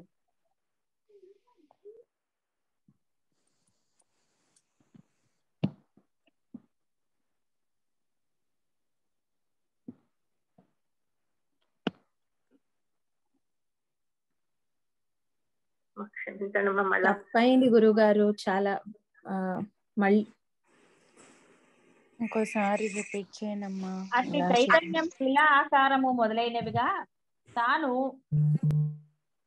అంటే ఆ విధంగా కనపడకపోయినప్పటికీ స్వప్నంలో శిలను ఆకాశాన్ని దర్శిస్తోంది కదా. స్వప్నద్రష్ట స్వప్న పదార్థములుగా అగుచున్నాడా? లేదు. అతడు పదార్థ రూపుడుగా కాకపోయినప్పటికీ అవన్నీ అనుభవముగా పొందుచున్నాడు. అలాగే చైతన్యము తాను దృశ్యము కాకపోయినప్పటికీ జాగ్రత్తనందు దృశ్య జగత్ రూపంగా ఈ సర్వము తనయందు తనకు అనన్యంగా పొందుతోంది. నిరాకారము పరమశాంతమగు చైతన్యము తన యొక్క నిజస్ఫురణచే స్వప్నం వంటి దృశ్యాన్ని తెలుసుకొనుచున్నది. చైతన్యము యొక్క నిజస్ఫురణమగు స్వకీయ దర్శనమే ఈ జగత్తు అని పేరుతో ప్రసిద్ధమై ఉంది. కాబట్టి మనకు కనిపించే ఈ జగత్తంతా కూడా చైతన్య రూపమే. చైతన్యం వలనే ఇది కూడా నిరాకారము సద్రూపము అయి ఒప్పుచున్నది. ఈ విషయం నేను అనేక సార్లు సిద్ధాంతపూర్వకంగా చెప్పియే ఉన్నాను కదా. వాయువు యొక్క స్పందం చలన తరంగాలు సదా వాయురూపమే అయి వాయువునందే ఉన్నాయి. వాయువులో తరంగాలు పుట్టటం ఎక్కడా, నశించటం ఎక్కడా? వాయువుకు వేరుగా తరంగాలు ఉన్నాయా? అలాగే బ్రహ్మమునందు ఈ జగత్తు గాని మరొక జగత్తు గాని ఉదయించక అస్తమించక ఉన్నాయి.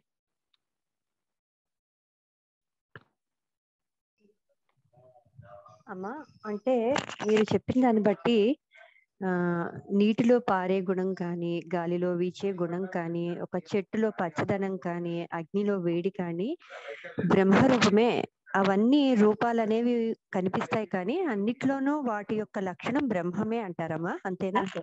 ఎందుకంటే మొత్తము ఉన్నదంతా కూడా బ్రహ్మమే వ్యాపించి ఉంది. అక్కడ వరకు వెళ్ళకపోయినా ఇప్పుడు నీలో బ్రహ్మశక్తి ఉన్నందువల్లే నీవు చూడగలుగుతున్నావు, మాట్లాడగలుగుతున్నావు, వినగలుగుతున్నావు. ఇలా అన్ని సర్వ పనులు ఎప్పుడు చేయగలుగుతున్నావు? నీలో చైతన్యం ఉన్నప్పుడే. అంటే ఆ గుణం చైతన్యం అంటారమ్మా, అంతేనా? అనటం కదమ్మా, ఉన్న వాస్తవం సత్యం అదే. నాకు చైతన్యం అన్న పదానికి అర్థం నిన్న తెలియలేదమ్మా, నేను చాలా కన్ఫ్యూజ్ అయిపోయాను. చైతన్యము అంటేనే బ్రహ్మము. బ్రహ్మముకి మనం బోధ కోసం ఒక పేర్లు కొన్ని. చైతన్యం అంటే బ్రహ్మము, చిదాకాశము, పరబ్రహ్మము, ఆత్మ, నిత్యమైనది, సత్యమైనది ఇలాంటి. కాబట్టి ఇప్పుడు నీలో చైతన్యం లేనప్పుడు నువ్వేది చేయలేవు. పరిపూర్ణ చైతన్యం ఉన్నప్పుడు అన్ని పనులు చేయగలుగుతాం.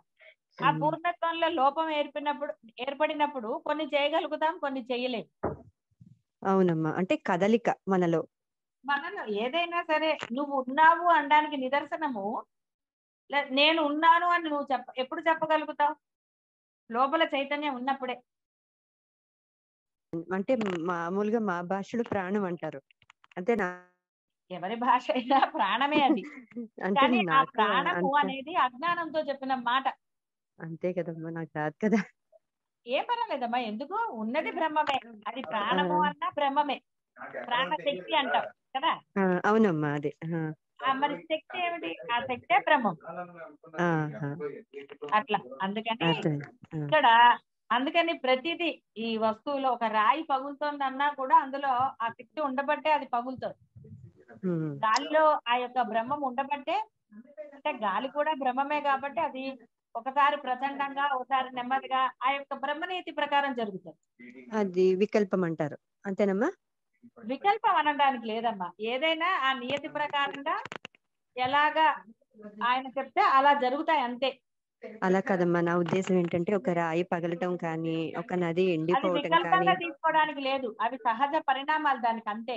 కొట్టినప్పుడు పగలటం దానికి అంతేనంటారమ్మా. ఇప్పుడు మళ్ళీ ఒక చీమ కుడితే అబ్బా అంటే మన సహజ లక్షణం.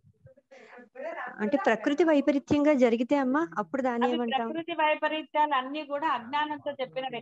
అవి వైపరీత్యాలు అనడానికి లేదు. అది బ్రహ్మనియతి, అలా జరగాలని ఆయన నిర్ణయించాడు.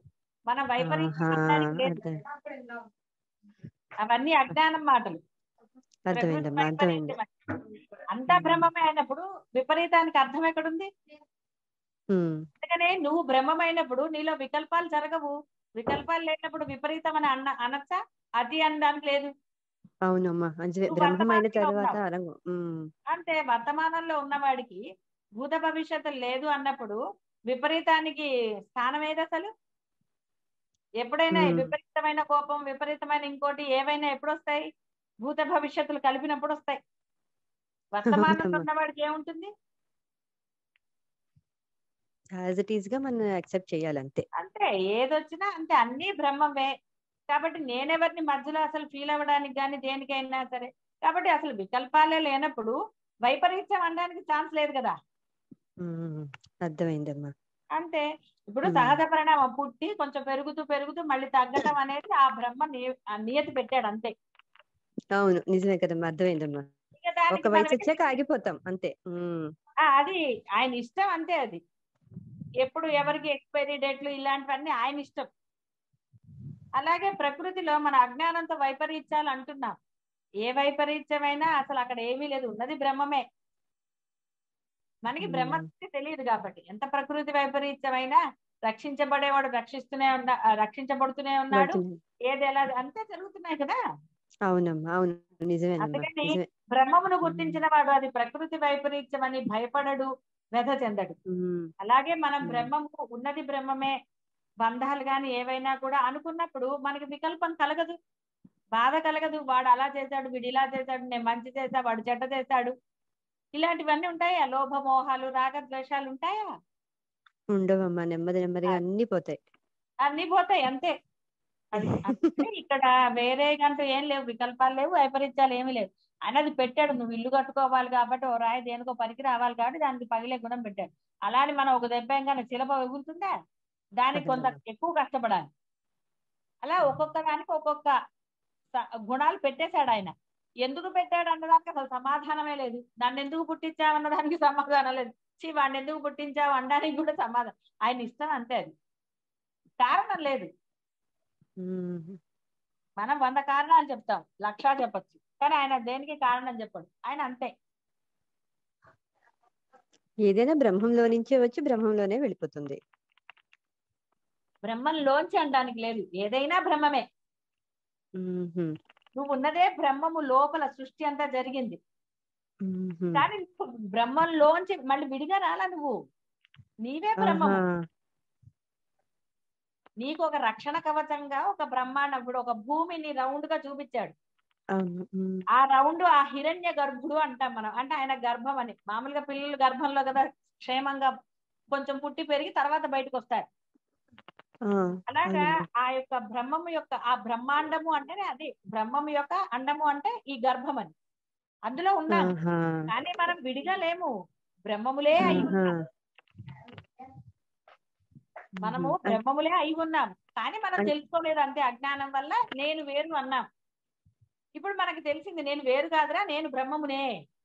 అంటే అమ్మ మరి జన్మరాహిత్యం పొందినప్పుడు అదే మరి జన్మరాహిత్యం అన్న తర్వాత నీకు ఇంకా దేహ ప్రాప్తి లేదు కదా, స్థూల దేహ ప్రాప్తి ఉండదు నీకు.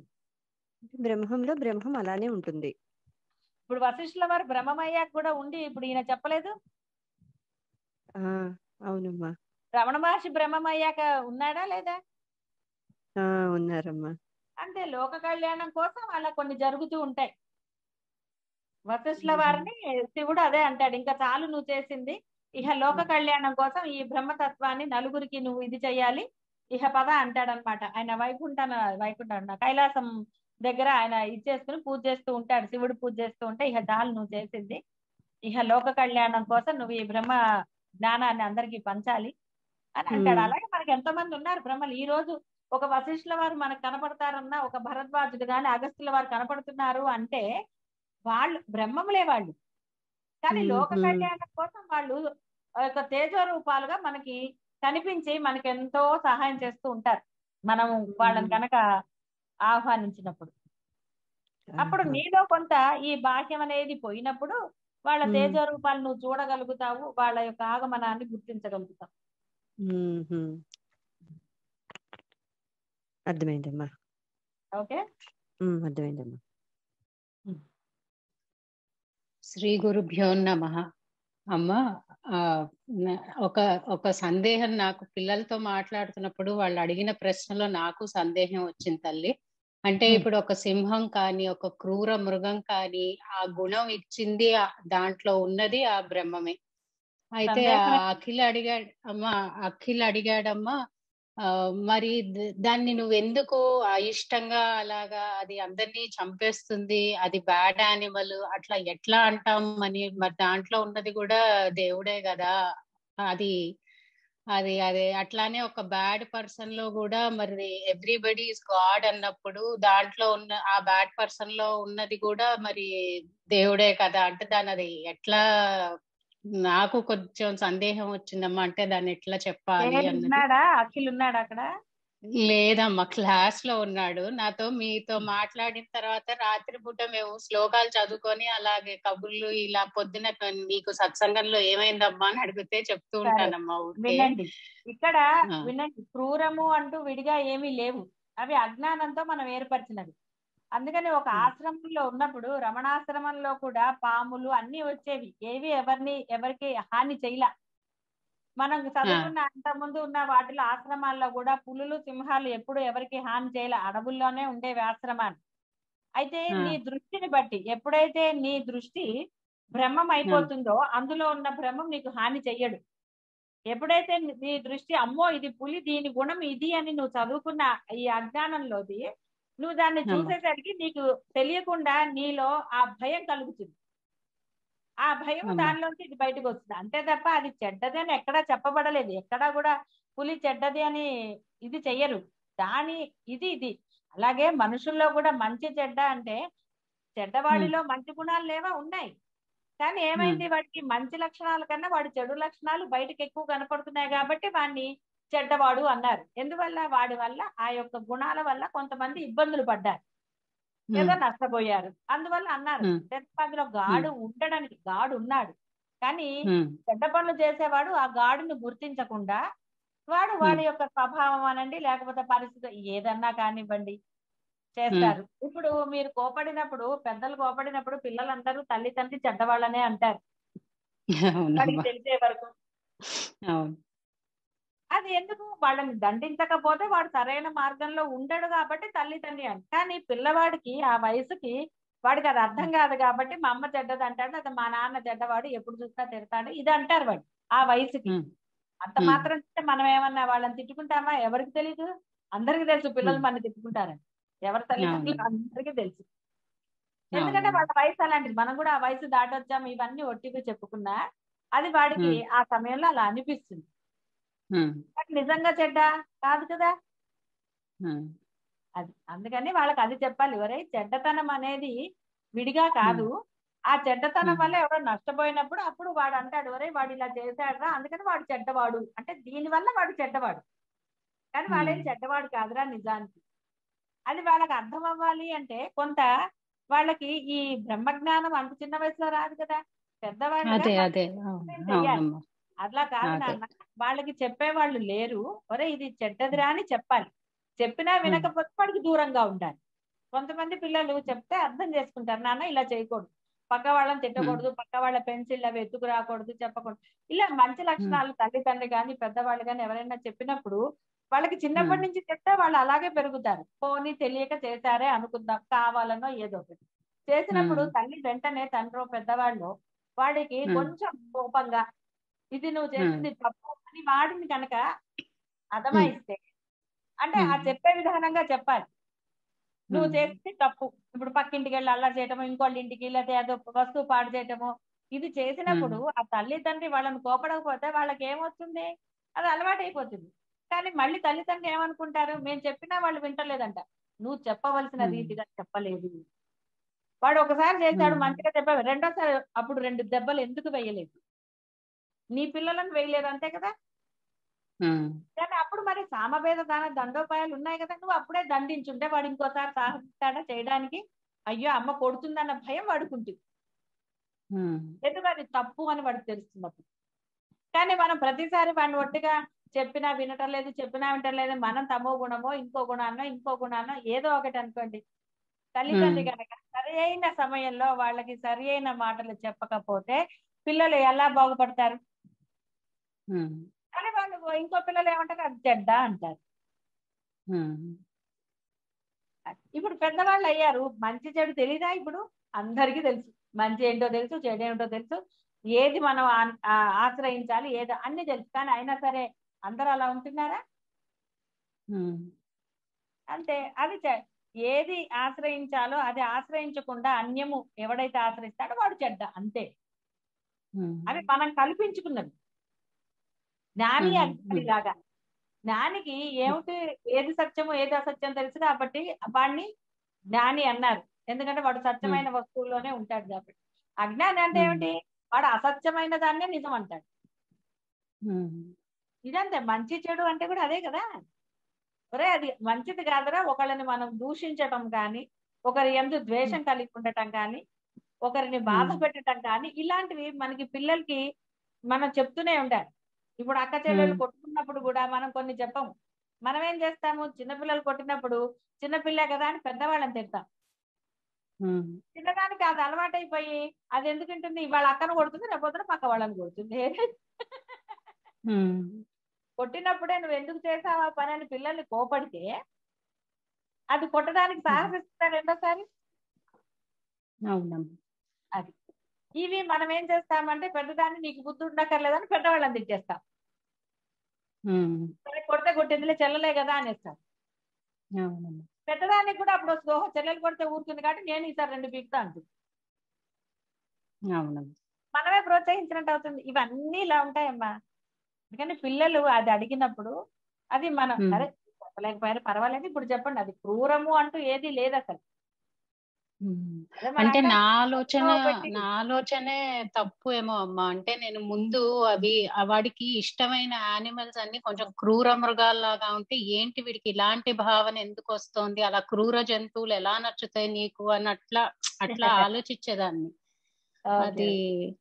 అది అంటే ఇప్పుడు అన్నిట్లో ఉండేది బ్రహ్మమే అన్నప్పుడు నేను అలా తప్పుగా ఎట్లా అంటే భయపడేదాన్నమ్మా. అట్లా అంత క్రూరమైన జంతువు ఎందుకు నచ్చుతోంది వాడికి అన్న అంటే అది తెలియలేదమ్మా.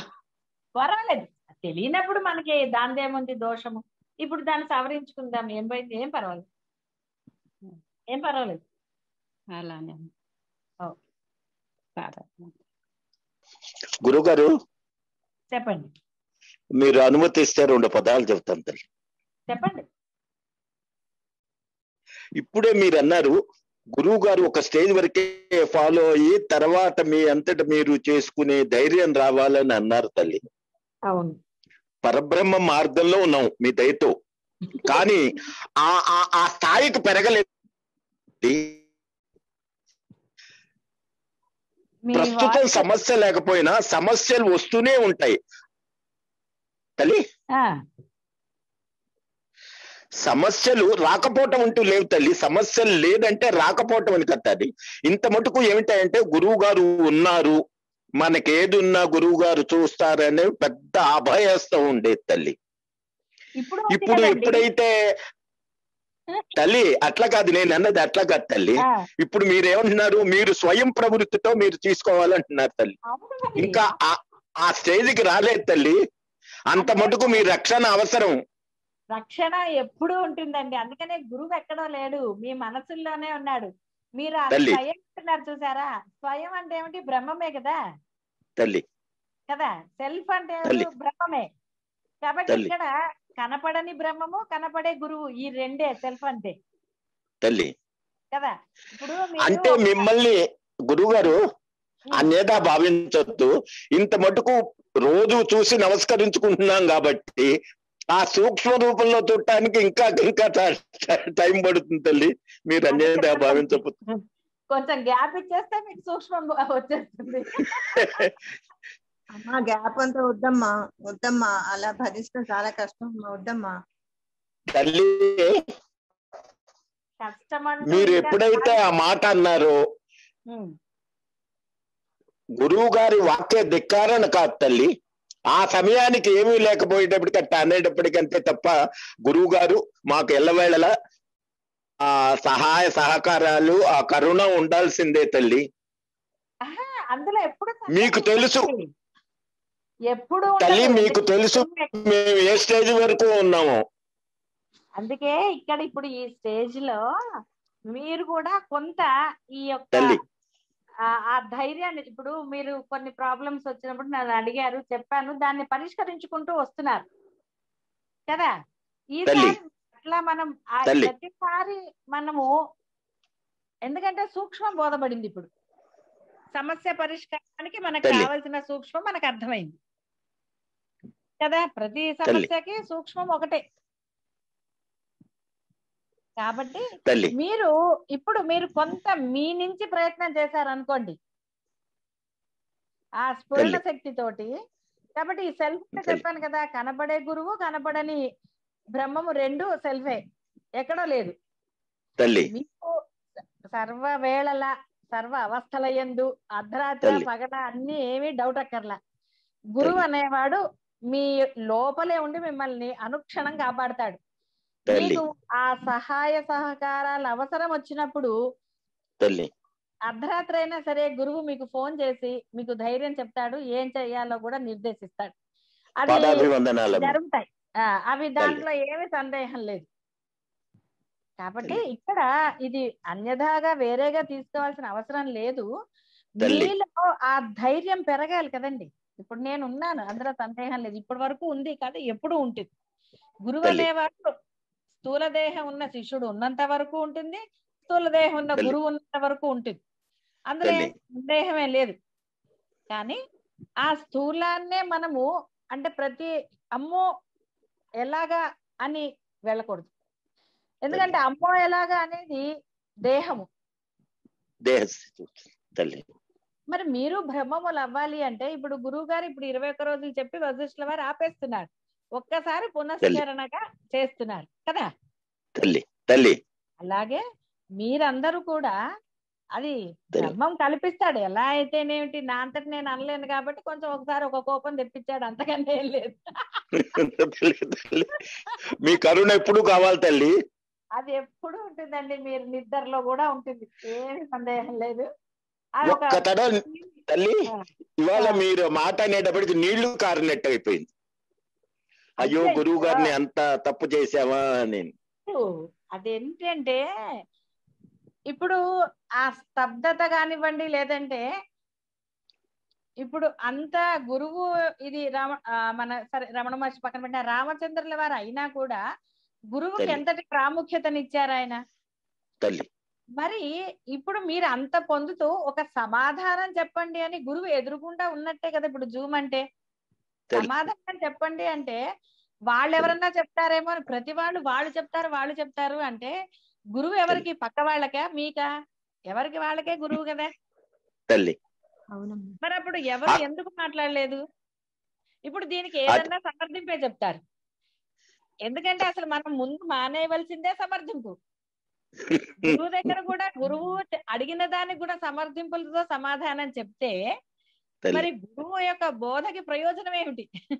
తల్లి తప్పు తప్పు తప్పు తల్లి. ఏ అంత ఇంకే మీరు అన్నది కూడా కరెక్ట్. మమ్మల్ని అట్లా ఇండిపెండెంట్ గా వదలాలని ఆ ఉద్దేశంతో అన్నారని అర్థమైంది తల్లి.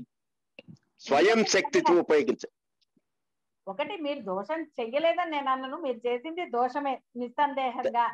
కానీ ఆ తల్లి దోషం అది కూడా ఒక ప్రయోజనంగానే సిద్ధించింది ఇప్పుడు. ఎందుకంటే మీరు ఆ తల్లి దోషం చేయకపోతే నాకు కోపం వచ్చేది కాదు. కోపం రాకపోతే నేను మీకు ధైర్యంగా ఈ మాట చెప్పాను. ఎందుకంటే ఇప్పుడు మామూలుగా ఉన్నారనుకోండి, ఇంకా మీ అంతటా మీరు తల్లి చెయ్యండి అంటే మీరు ఎవరు వదలరు, నేను మళ్ళీ తల్లి గట్టిగా మాట్లాడలేను, అయ్యో తల్లి పిల్ల కదా అనిపించేస్తుంది. ఇప్పుడు ఒక తల్లి దోషం పక్కన ఉంది కాబట్టి నేను కొంచెం గట్టిగా మాట్లాడగలుగుతాను మీతోటి, అది వచ్చింది. తల్లి ఇది మా మంచిగా జరిగింది తల్లి. మీ మంచిగానండి, అందులో సందేహం ఏం లేదు. పాదాభివందనాలమ్మా, పాదాభివందనాలు అది తల్లి. అది అందుకని మీకు సర్వవేళలా ఉంటాయి. నేను ఎక్కడికి ఏం వెళ్ళిపోనండి, ఎక్కడికి వెళ్ళినా గురువు మీ హృదయంలోనే ఉంటాడు కాబట్టి అందుబాటులోనే ఉంటాడు, ఆ సందేహం ఏం లేదు. అది మీలో ఆ నిజమేనమ్మా. తపన మిమ్మల్ని మేము చూడకపోయినా మాకు ఏదైనా సమస్య వచ్చినప్పుడు మీరు చెప్పిన ప్రతి ఏదో ఒక ఉదాహరణ మనసులో స్ఫురిస్తూనే ఉంటది తల్లి. ఒక సముద్రంలోని అల వచ్చి తర్వాత కాసేపటికి ఎలా సముద్రంలో కలిసిపోతుందో, ఏదైనా సమస్య అనేది ఆ బ్రహ్మం ఏ కారణం వల్ల ఇచ్చినా అది మళ్ళీ అదే కలిసిపోతుంది అన్న ధైర్యం మీ మాటల్లో మీరు చెప్పిన ఎగ్జాంపుల్స్ లో గుర్తుకొస్తూనే ఉంటదమ్మా. అలా లోపల నుంచి ప్రతి మాటలోనూ ఇది వద్దు, ఇది చెయ్యు, ఇది ధర్మం, ఇది అధర్మం, అలా ఏదో ఒక తెలియని మాట వినిపిస్తూనే ఉంటదమ్మా. అందుకనే ఆ ధైర్యంతో ఆ కొంత మీ నుంచి కూడా రావాలి కాబట్టి చెప్పటమే. ఏదేమైనా బ్రహ్మనేతి ఏమిటో మనకి తెలీదు. ఆ బ్రహ్మనేతి ప్రకారంగా మనం వెళదాం ముందరికి. అలాగే వెళ్తాం.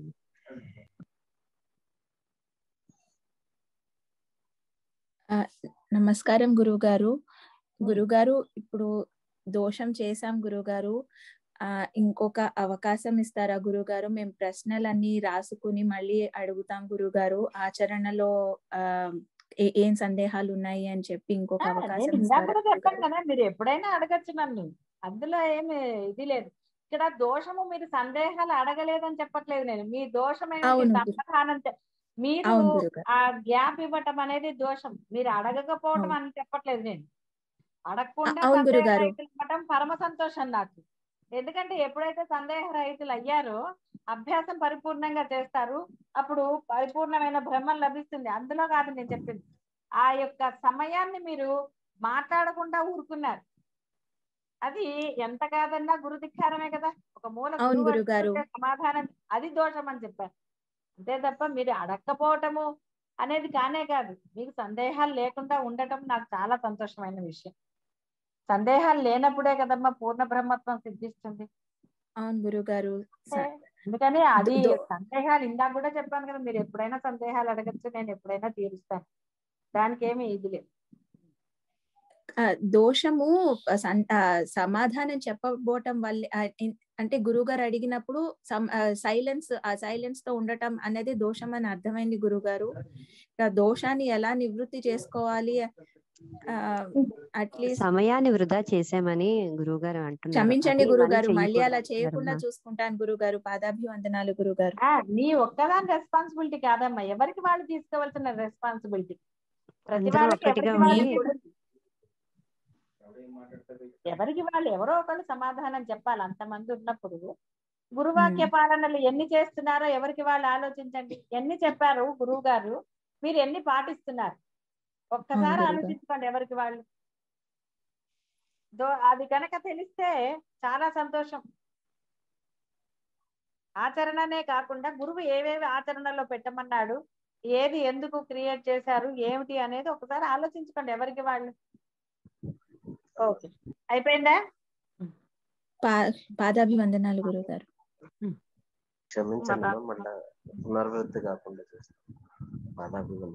రామచంద్ర, వాయువునందు వాయు తరంగత్వం ఎలా ఉన్నదో, జలమునందు ద్రవత్వం ఎలా ఉన్నదో, ఆకాశం నందు శూన్యత్వం ఎలా ఉన్నదో, వస్తువునందు వస్తుత్వం ఎట్లా ఉన్నదో, అలాగే బ్రహ్మమునందు జగదత్వం ఉన్నది. బ్రహ్మము సర్వదా కారణరహితం. ఈ జగత్తు కూడా మొదలే కారణరహితం. అందుచేత ఈ జగత్తు సృష్టి కాలంలోనే బ్రహ్మమున ఆవిర్భవించి ఉండనే లేదు. ఇక మధ్యలో మాత్రం ఎక్కడ, ఇక మళ్ళీ ప్రళయంలో నశించటం అనేది ఎక్కడ. అంతేకాదు, ఇది బ్రహ్మమున ఉన్నది అని గాని లేదు అని గాని చెప్పటానికి వీలే లేదు. జగత్తుకు కారణం ఎక్కడిది? ఎందుకంటే అనాది అభాసవర్జితము నిరాకారం అగు చిదాకాశము జగత్తుకు కారణం ఎలా అవుతుంది? కాబట్టి రామచంద్ర, ఒక అవయవికి ఈ అవయములు ఎలాగైతే నిజస్వరూపములే అయి ఉన్నాయో, వేరు కాకయే ఉన్నాయో, అలాగే అవయవరహితము నిరాకారము చిదాకాశ రూపమగు బ్రహ్మమునందు చిదాకాశ రూపమే అగు ఈ జగత్తు బ్రహ్మమునకు అభిన్నమై స్థితి పొంది ఉంది. ఈ జగత్తుగా కనిపించేదంతా కూడా శాంతము, నిరాధారం, నిర్వికారం అయినట్టి చిన్మాత్ర బ్రహ్మమే అయి ఉన్నది. ఇక్కడ బ్రహ్మము కంటే వేరైన సత్త గాని అసత్త గాని, అంటే నిత్యము గాని అసత్యము గాని, ఏకత్వ అనేకత్వాలు గాని కించిత్ కూడా లేవు. నా ఇహ నానా ఆస్తి కించన అనేది శృతి వాక్యం.